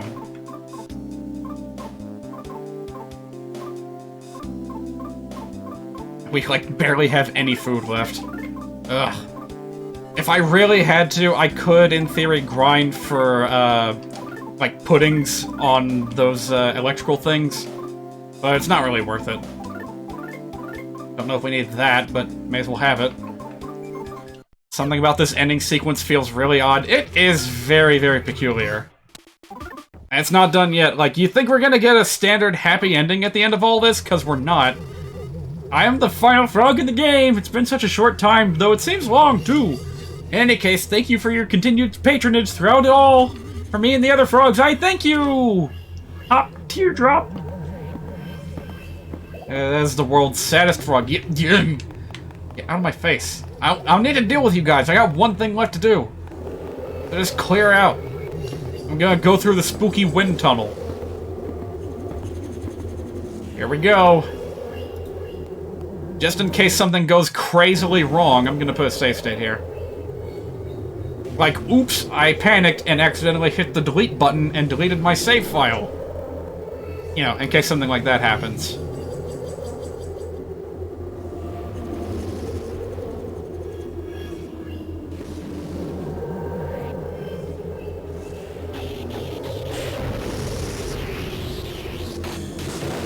No words. Just fight. The final confrontation. So I'm gonna go ahead and spoil you guys on why Lucas is the only one allowed to participate in this final battle.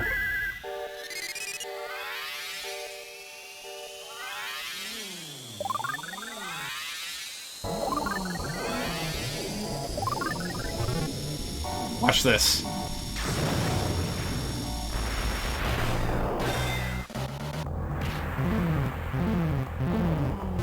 That is an instant death, full party wipe that only Lucas is immune to because of the Franklin badge. So yeah, don't even bother. He moves so fast that even if your team had auto-revive items, it wouldn't do anything. So yeah, I'm just gonna throw up a counter and just let him wail on me. Oh wait, he's got a shield killer. Shit. Well, so much for that. If I can't have shields, I'll just buff my defense. I need something to help me survive, because Jesus, look at this.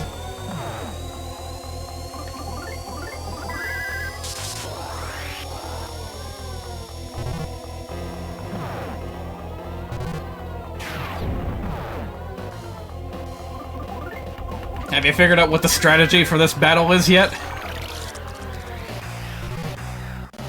The strategy is to take full advantage of the rolling HP counters and take as many hits as you can before you have to heal. Because it is just impossible to soak up this much damage, you know, turn after turn after turn. I do have a fast forward button. Maybe look away if you've got epilepsy, but that can speed the process up a little bit. Alright, so should I even bother trying to fight back? I'm gonna max out my defense first. Just to be safe.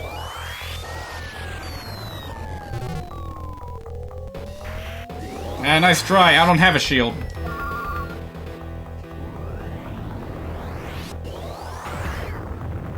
Yeah, he's got that ability too.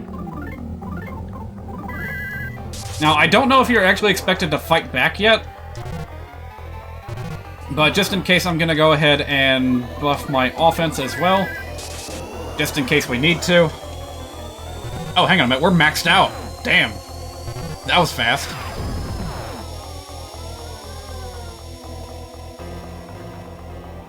Okay.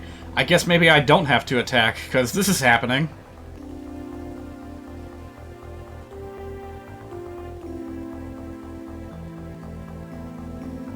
Anyone still remember this music? Alright, anyway, we've got one lifeline, we've got one memento left. We don't want to spend it too early. We're gonna try to hold on as long as possible. From somewhere you heard someone call your name.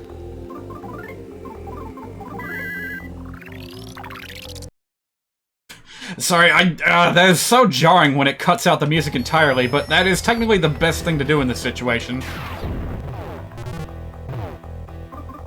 Alright, what else can I do? Counter, shield... I could try PK Flash. For some reason, Lucas couldn't attack. Oh. Are you sure? Because this isn't a direct attack, I just want to make him cry.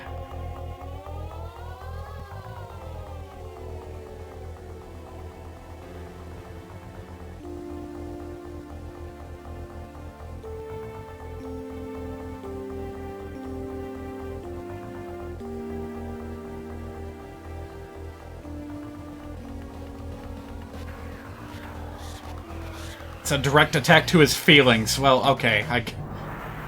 What little he has left. We must respect it. It was Hinawa's voice. It failed to reach the masked man.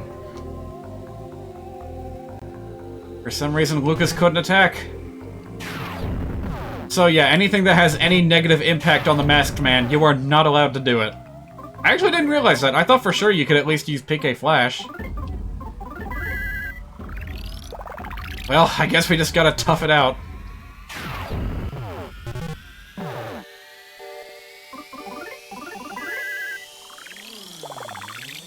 You know, another strategy I could do is just, like, defend for many turns in a row. See how far that gets me. Let's go for one more full heal before we try that.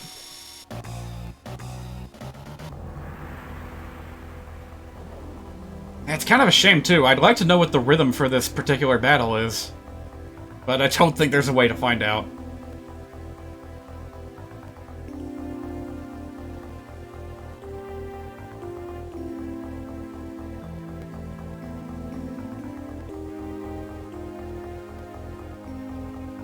This is supposed to be a really emotional moment in this game, but it's slightly difficult to take seriously because the villain's name is Porky, of all things.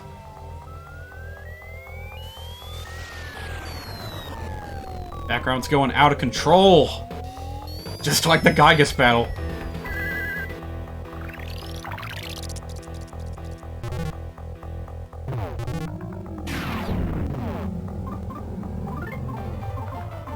I feel like I had one more trick up my sleeve, but I can't remember what it was. Oh, right, defend.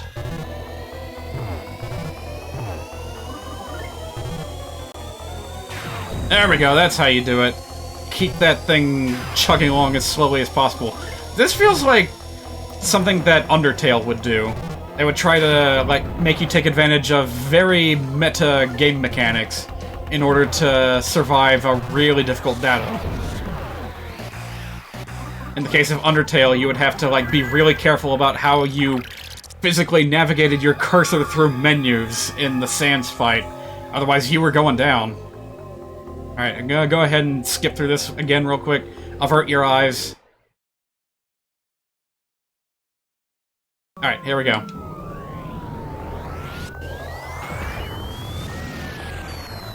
Lucas, look out! What? Oh.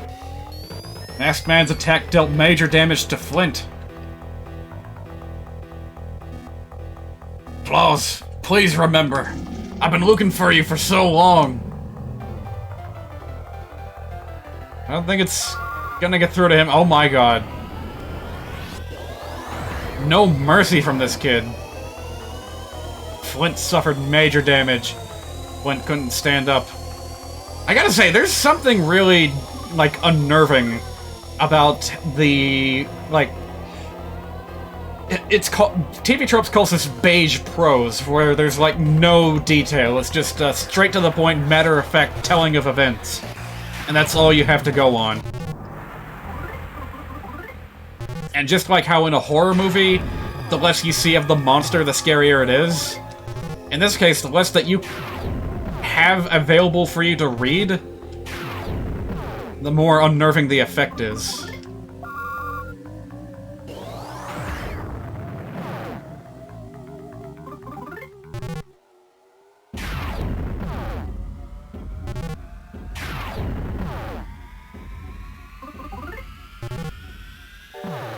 Yeah, needless to say, this is a Final Fantasy IV situation that we're in right here. Gotta just survive the dark side.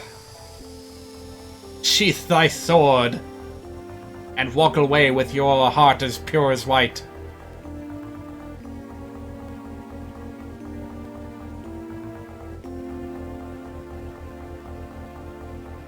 I'm your brother! What a time to bring that stupid quote up, but it works. Put me back! I'm not done!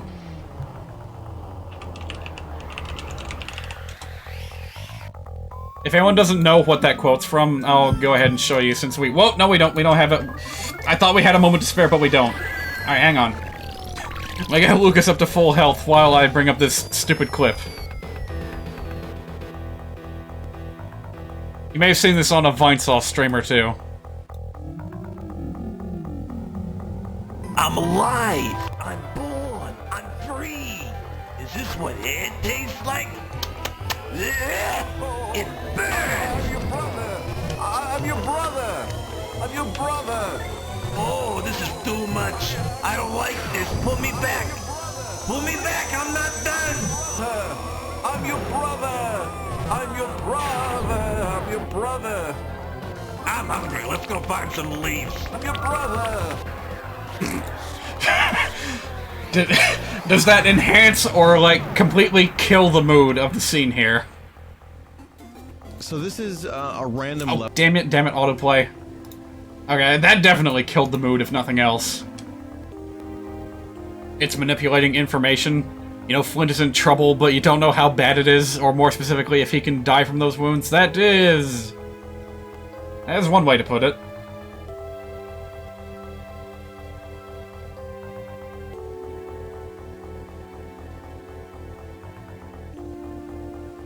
I'm your brother! I'm not gonna be able to stop saying that, because it's like the perfect place for that quote. Look at that, the background's calming down too. It's almost like a representation of his heart or something.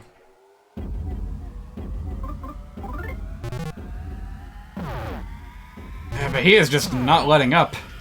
Although I do feel like his attacks are getting weaker somehow. Not the beam attack. That beam attack still hits like a truck.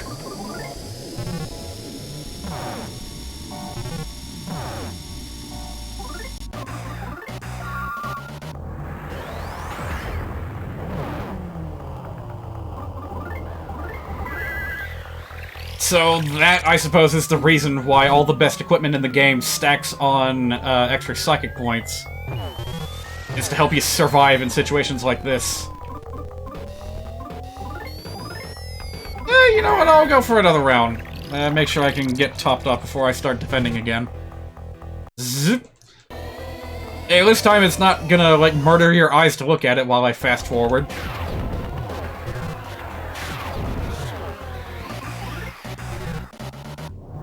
But yeah, unless you follow this strategy, you're gonna get shredded in seconds. He cycled through every one of the PSI attacks.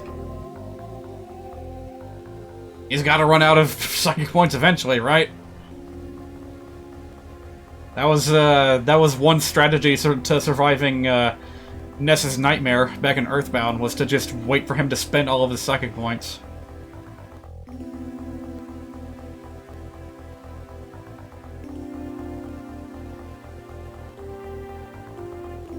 So, incidentally, I happen to remember that if you keep trying to attack, it will eventually work, but then Hinawa will cut you off and say, Lucas, you stop fighting first.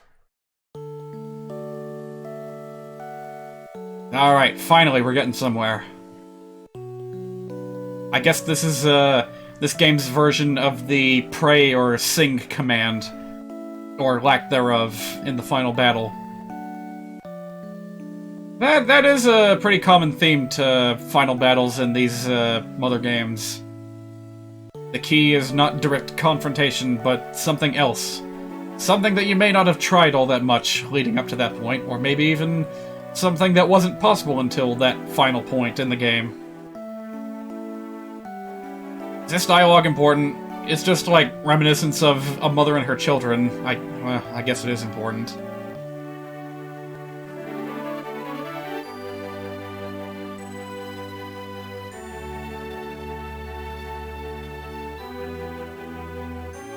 Took you the whole game to realize that Klaus is an anagram of Lucas. Really? It took you this long?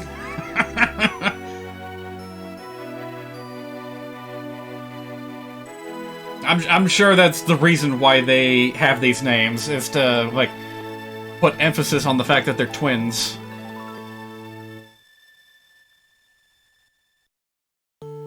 How do you want them to grow up to be? To be kind, just like you. I don't know. Which one's Flint? Which one's Hinawa? So incidentally, something that I'm not entirely clear on is whether or not the twins were born before or after the Tasmily people landed on the islands. So, like, were they, in a sense, like, the first children of the New World or something? That tends to have a lot of importance behind it. That's a factor in Half-Life as well, believe it or not. Alex Vance, she was like the last human to be born before the Combine turned on, like, human reproduction repression beams or something. Just some kind of, like, weird science signal that broadcasts over the globe and stops, like, fertility from happening. It's really weird. This, of course, is nothing like that. I don't know why that was on my mind. I've been watching a lot of Half-Life footage lately.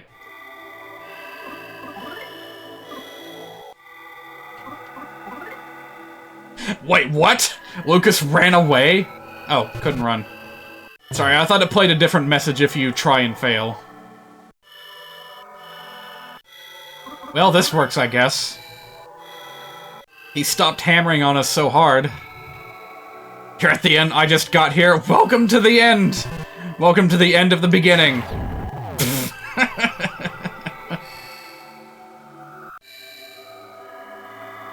Yeah, sad to say, but this is gonna be the last thing I can do for the night. I don't have any, Legend of Zelda gameplay for you later. This is gonna have to be the one thing.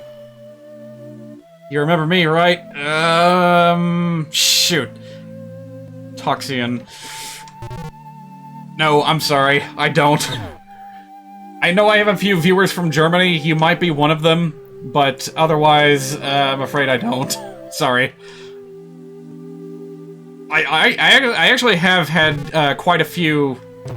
You were there with the RetroPie. Okay, well, that I do remember. That I do remember.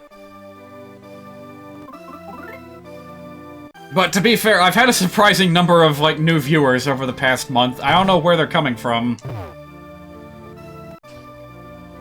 I'm bad with names, okay? I'm sorry. But, alright, now that you've mentioned the RetroPie, I do remember you were having trouble with, the battle rhythms. Playing on an actual, hardware. So I remember that much, at least. We talked about music for a bit.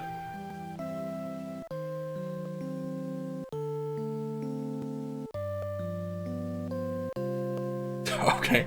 I didn't even catch that message. Thank you for telling me not to read it.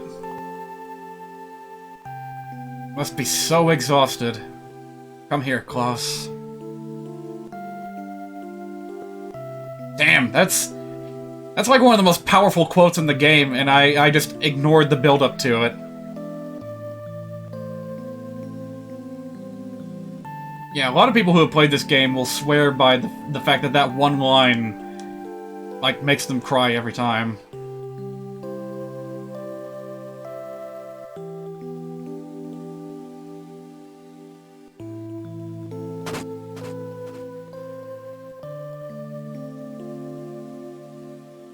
Everyone is dead. Well, not everyone. I mean, spoilers, but within 60 seconds, spoilers. The masked man removed his mask. He is now just man. His face looks just like Lucas's. Can't really make it out too well, but it was close. Oh yeah, Porky is most certainly not dead. I don't know what he's gonna...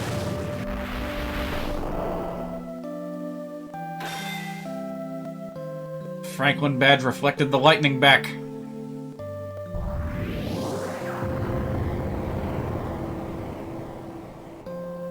If you won't end me, I'll do it myself!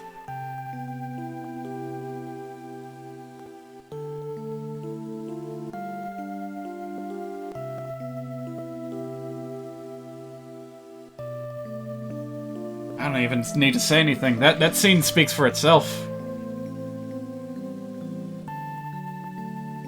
Ain't this for kids? You know that the Japanese have different standards on what's appropriate for kids.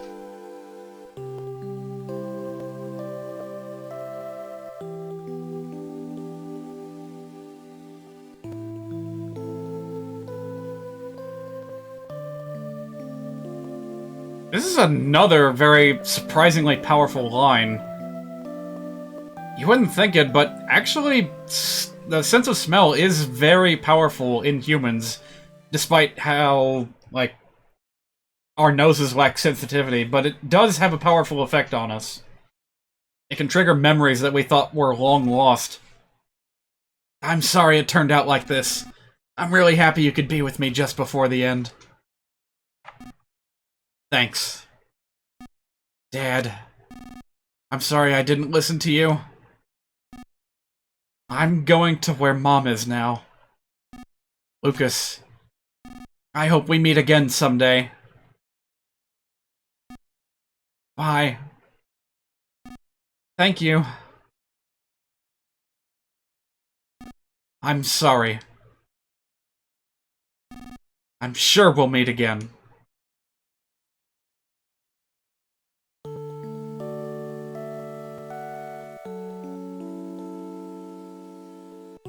Klaus gave his final breath.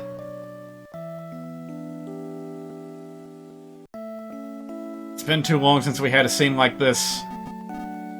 Feels like a strange callback to the scene from Chapter 1, where Flint goes nuts and tears apart the campfire. Like the crowd gathered around. Lucas, thank you. Klaus was just hasty, that's all.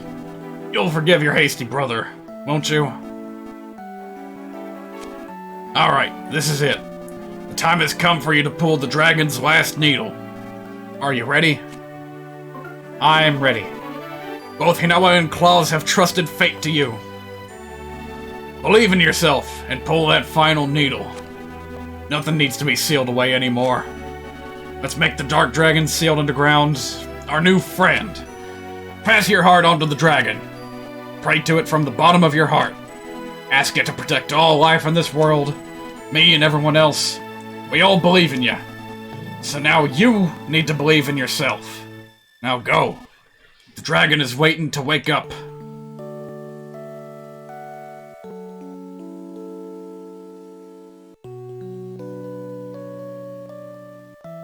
Your life and the lives of all who believe in you. Will you put it all on the line and pull the final needle? It doesn't matter what you pick here. Lucas will pull it anyway. He seems happy in Smash.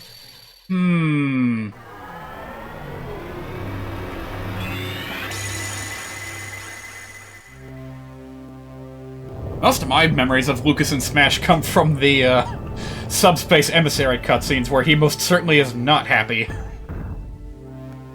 But I guess he can make a break from that in his victory animations.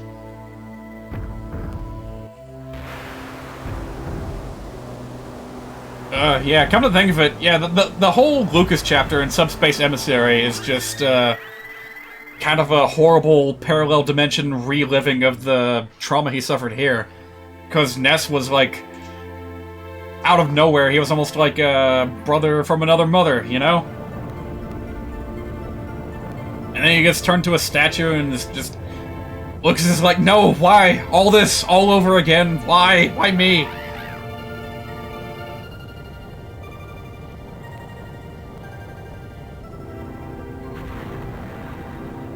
Oh, right. The, meteors. Right.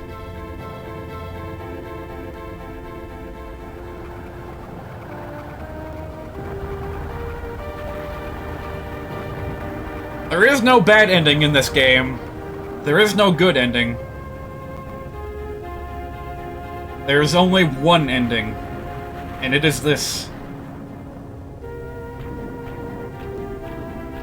All the peoples and chimeras and claymans and trucks, they all have to face the end with us together.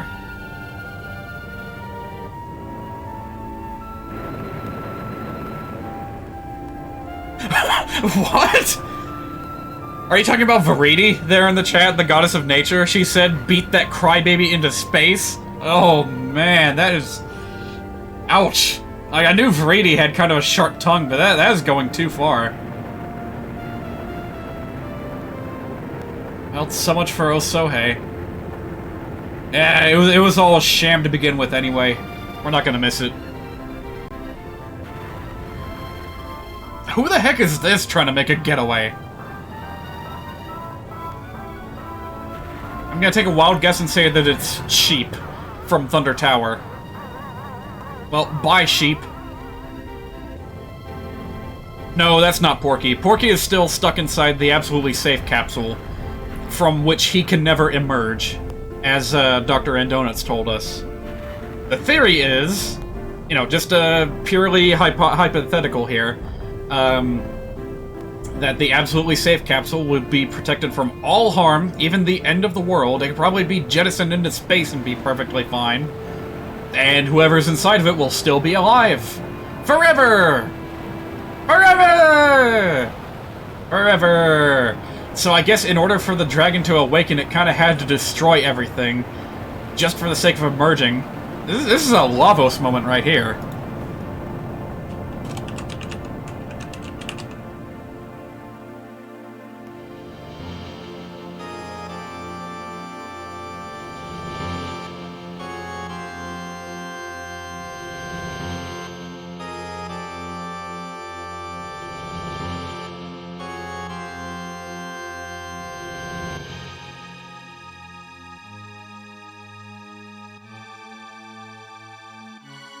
Nah, just kidding.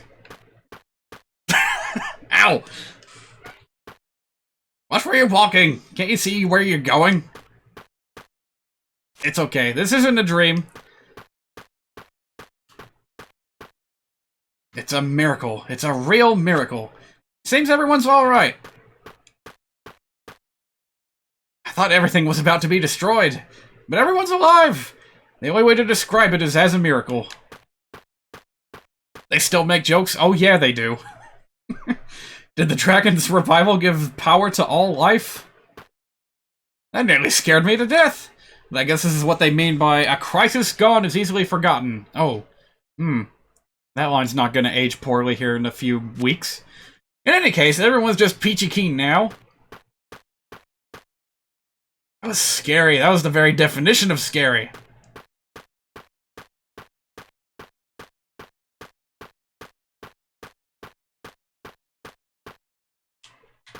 Oh, it seems that I can't, am I hard mode? Yeah, I'm hard.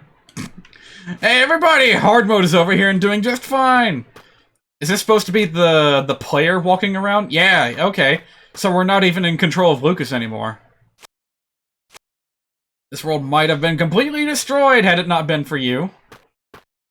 I mean, I was so scared the moment Lucas pulled the last needle. I did have faith, though. I had faith. But I also felt a kind of fear so bad that I almost expected my entire body to blow apart. But as you can see, well, not really. Everyone is just fine. We've regained something incredibly immense. Don't know why, but I can't stop my tears from coming out. What is this feeling? What could it be? This is the first time I've ever seen you cry, Kumatora. Who's talking? You're really cute now that I look. Who is saying that? A gypsy? Duster? I don't know. Stop stepping on me. Even the mole creatures are living creatures too, you know? Love when games are accidentally topical. Tales of Symphonia had a scene referring to a deadly virus going around that made Rain sick. I forgot about that. Hee guess who poked you in the back? Guess who? Incidentally, I'm Wes. Oh, and it wasn't me. What? I'm Alec. I didn't poke you in the back, hard mode. He's playing innocent, but Wes was the one who did it. We're both alive and well. Isn't that right? We're both well. Someone leaked the Mother 3 remastered, you think? Hope it's real? I'll believe it when I see it. Oxygen. Oh, that was one of the oxygen machines. Everyone's here. Have we met somewhere before? Me, my name is Rope Snake. I was just considering living a quiet life as a snake rope now. If you happen to find that kind of sad, then please talk to me and say thanks. And your jaw saved us all. No ordinary snake could have done that. Nor an ordinary rope. This conversation is turning out to be long, just like the snake I am. But I'm pleased to make your acquaintance. Hard mode, was it? I'll be certain to etch that name into my mind. Have a good new year! Have a good new year! Why does he keep saying that? Oh, Jesus. Sorry, Salsa. Now that my saving job is over, I think I'll settle down and take care of the tadpoles. Thank you for everything. No, wait, it's the other way around. Thanks for nothing? Trip down! Trip down! Hit nose on ground! Doggo is here. Who's next? Is it gonna be Kumatora?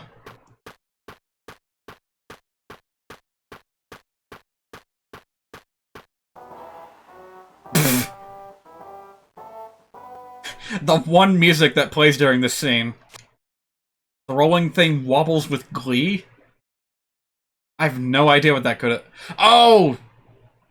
There seems to be something inside, but you can't really tell what it is. Yeah, maybe that was Porky, just rolling around in that ball. And there's a doorknob. Oh! Finally, after all this time, we finally picked up the fucking doorknob. Thanks for everything. Wish we could always be together. We just met and now we have to say goodbye. All the people of this world are saved thanks to you.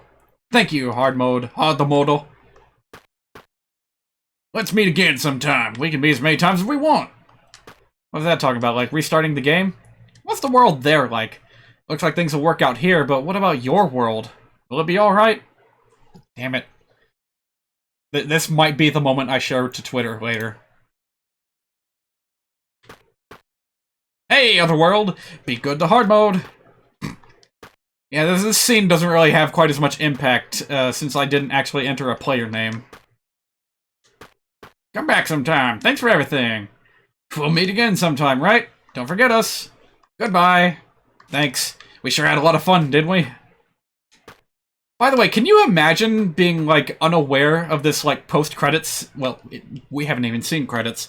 This, like, post-ending walk-around thing, and you just, like, shut off the game, thinking that this was, like, a sequel hook? And you never saw the rest of this ending? Can you imagine? Someone out there, there is guaranteed, like, at least a dozen people, maybe 100, maybe more, people that have never seen the credits of this game because they thought it ended earlier. I got to eat, but you have yourself a good eat. I'll be here, and I probably won't be here by the time you get back, because as soon as these credits are done, I am out of here. Oh man, all these familiar faces. I still have good memories of Chapter 1. Chapter 1 was one of my favorite parts of this game. Flint and his cowboy adventures. I kind of wish that we could have had another Flint chapter later in the game. Well. What game next? Oh, good question. I'm actually not too sure. There's something specific that I want to stream. It's going to be a relatively new release on the Switch in July. I'm not going to tell what it is just yet. So I've got some time to kill between then and now. And I'm not sure what to go for. I'll probably just continue with The Legend of Zelda: A Link to the Past. And I also want to do a full stream of Panel de Pon. I guess it'll just be, like, short games. Like, I'll try to keep them short from here till there. Whatever I can finish in a week or a day. Alright, bye. You have yourself a good night. I'll try to remember you, Toxion.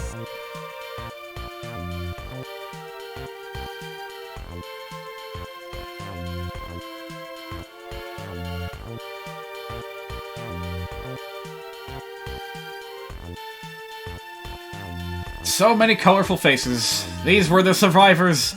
These were the people that carried over into the new world. And, well, I guess we're going to carry over into a third world now. What a life to live. Will they have their memories wiped again? Or will they carry on knowing everything they do? I have no idea. Hey, Sebastian. See you later, Sebastian. It's been nice knowing ya. Well, there's the butt dance. You've been waiting for it, and there it is again. With this swanky music playing, no less. Ah, the friendly ghosts. Some of my favorite NPCs. Oh, wait a minute. They don't look so friendly anymore. Get out of here. Duster looks disappointed. I wasn't paying attention. The monkeys finally got together and finally got some fruits and apples. Good for them. Item Guy. You will forever know him only as Item Guy. And there they is, the DCMC. Minus the bassist, but there he is. Rocking a wig and an upright face. And the bouncers, who could forget them? The waitresses and Kumatora, I mean. It's Violet, I mean, it's Kumatora. And there she goes. Hello there, I was in this game too. Oh, who can forget these colorful characters? Mr. Pump, Dry Guy, and the ever-vital Bucket Brothers. They tried their hardest. Oh, that thing shouldn't be there. Get that thing out of here. There we go. See in Gary's mod, Ultimate Chimera. Hey, you know what? Speaking of, like, Valve games, I've had kind of an itch to play Team Fortress 2 lately. I don't know what it is. Maybe it was, randomly hopping onto some old Germa videos, back when he played TF2. But I kind of feel like hopping in and playing a few games sometime. So I might I might just spend some time on that game between now and late July, when the next big game I want to play comes around. Because that's a game that you can just pick up and play whenever. There's no campaign associated with it. I can pick it up, drop it, doesn't matter. And that's a game I thoroughly enjoy messing around in, so I'm sure I'll find some fun stuff to do with it. There's a mod that makes Half-Life Alyx playable without VR. How does that work? I imagine you would still at least need, like, gyro controls? Well, I don't know. Maybe they found a way to map those controls to a controller or something. That would be really interesting if that was possible. Because, like, Nintendo Waggle controls, those are easy to remap. All you have to do is set something to, like, press a button and it makes the game think that you're shaking in one direction or another. Or just shaking, period. Like, Waggle controls are easy to fool when it comes to remapping controls. But VR, like, hand controls? I don't know how you would go about doing that. It's probably really complicated. And it might not be worth the effort of getting it to work if you have to, like, manage 2 controllers in order to control Alex's hands.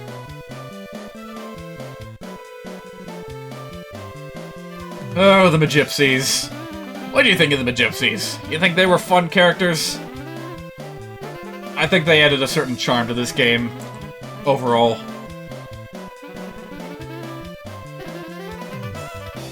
If you don't mind their outrageously campy behavior, I think they're fine. Oh, Facade. You were a real piece of shit all the way till the end, weren't you? The ordinary pig masks have more charisma than you. Yeah, I like these guys. These are some of the best, like, foot soldiers in any video game ever. They got a cute, iconic design. They break, like... They defy their job standing to, like, have conversations with you every now and again. They're easily tricked with, like, flashy merchandise and quiz cards. They're just great.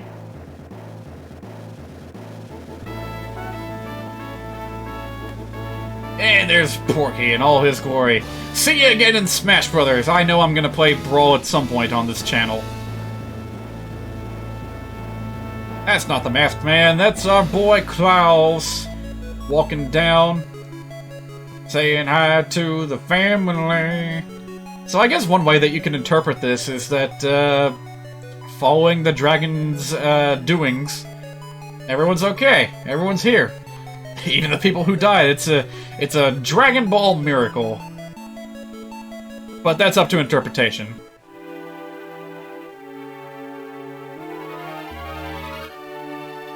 This is definitely one of the vaguest and most cryptic endings out of any video game I've ever played. But it is what it is. I'm sure that's how the creator wanted it to be. Oh, and who could forget the star of the show, Doorknob-kun.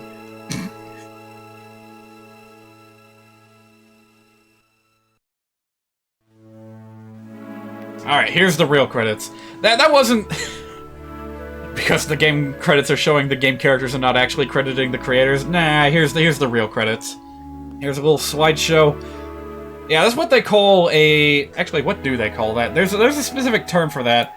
For when you're just given, like, a list of characters before the actors. I mean, you know, the proper staff credits.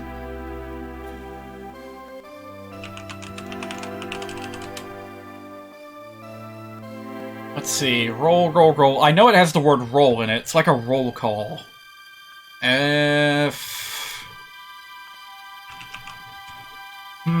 What is it called?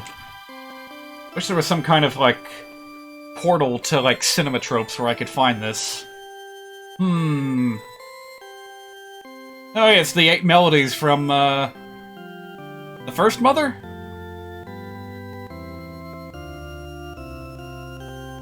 Yeah, I think this is from, Mother 1.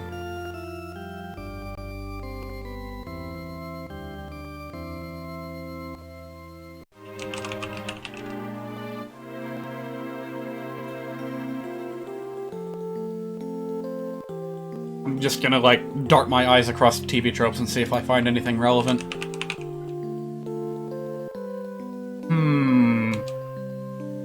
I'm not seeing it yet.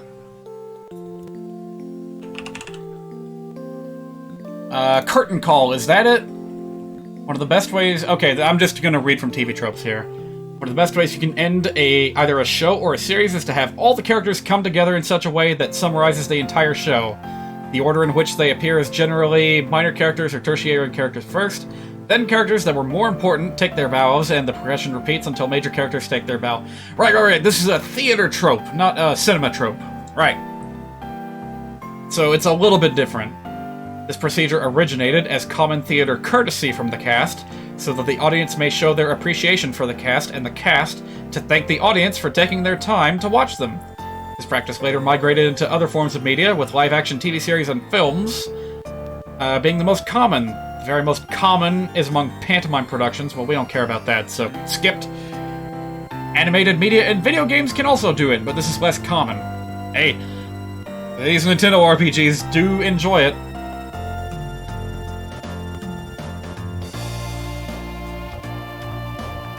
It's also a sub-trope about enemy roll calls, where you're just given a list of enemies that you've seen throughout a game. That's something that Donkey Kong Country games usually do.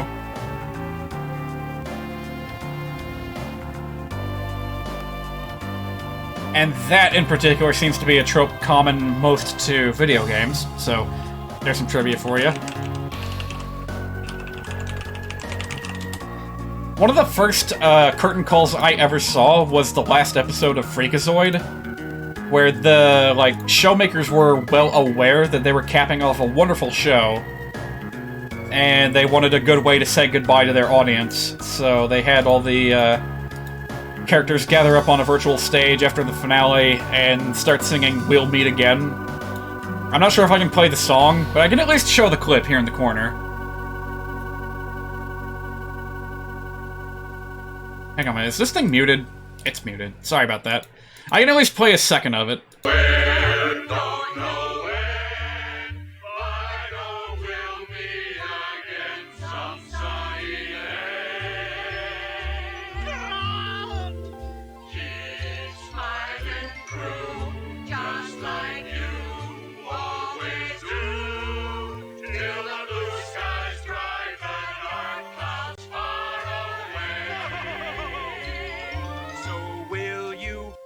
Well, I don't think that's gonna get, copyright claim, because that's, a completely different group performing that. It's, they're not gonna bother with any record labels to get that, content ID matched. I would hope not. So yeah, that's Mother 3, everyone. Balance has been restored. The logo is all natural now. Did you notice that? It was, half mechanical at the beginning of the game. And now we're back. Back to the beginning. Back to menu. Alright, there's one tiny little thing I want to check out before we leave. I should have the option somewhere in the main menu. Well, maybe not. Let's see, do I have all the music unlocked? Hang on. There we go, okay.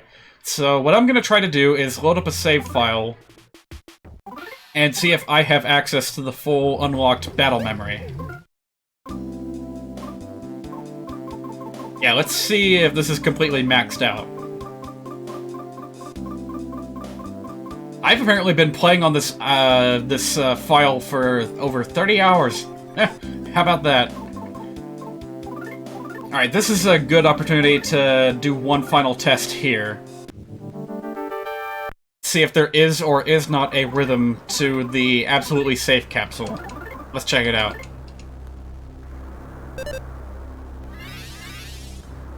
Wait, what? I thought that this had a greater chance of working in the battle memory. Oh, man. Kumatora, use hypnosis. Do something.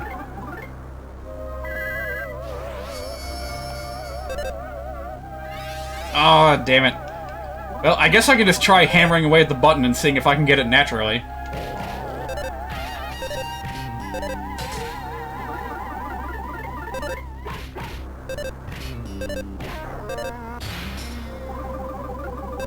got 4 once. I wonder how high I can go.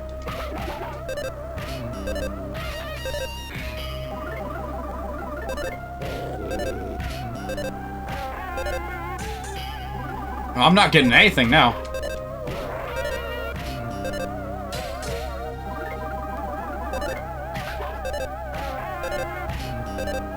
Someone on YouTube has to have pulled this off. It has to be possible. Hang on a minute.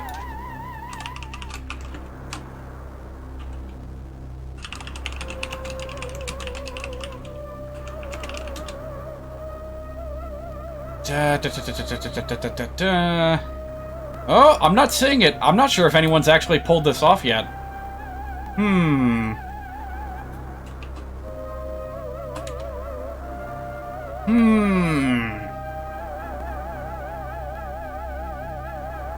Alright, I see one result, but I don't think it's what I'm looking for. I think this is just the final boss, and not the absolutely safe capsule. I'm gonna skip through the video. Holy shit. Wait a minute, what? Oh, this guy just took the entire song and uploaded the heartbeat version. And he, like, recorded gameplay footage instead of just audio to show that. Huh. Alright, well that's clearly not what we are looking for.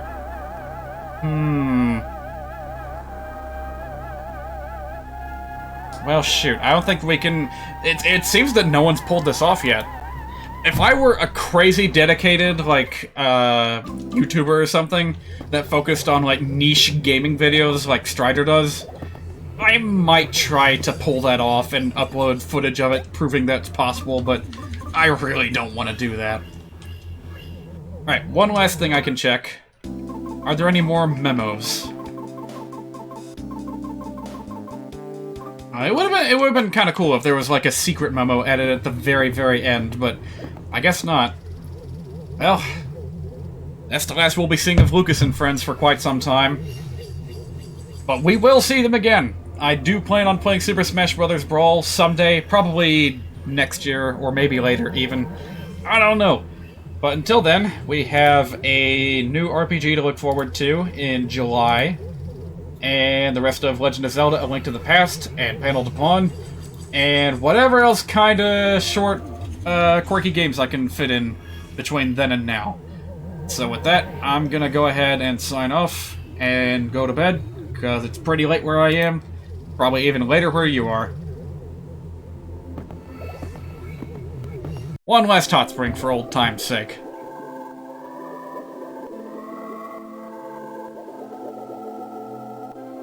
Alright, for real. See you guys later. Have a good night.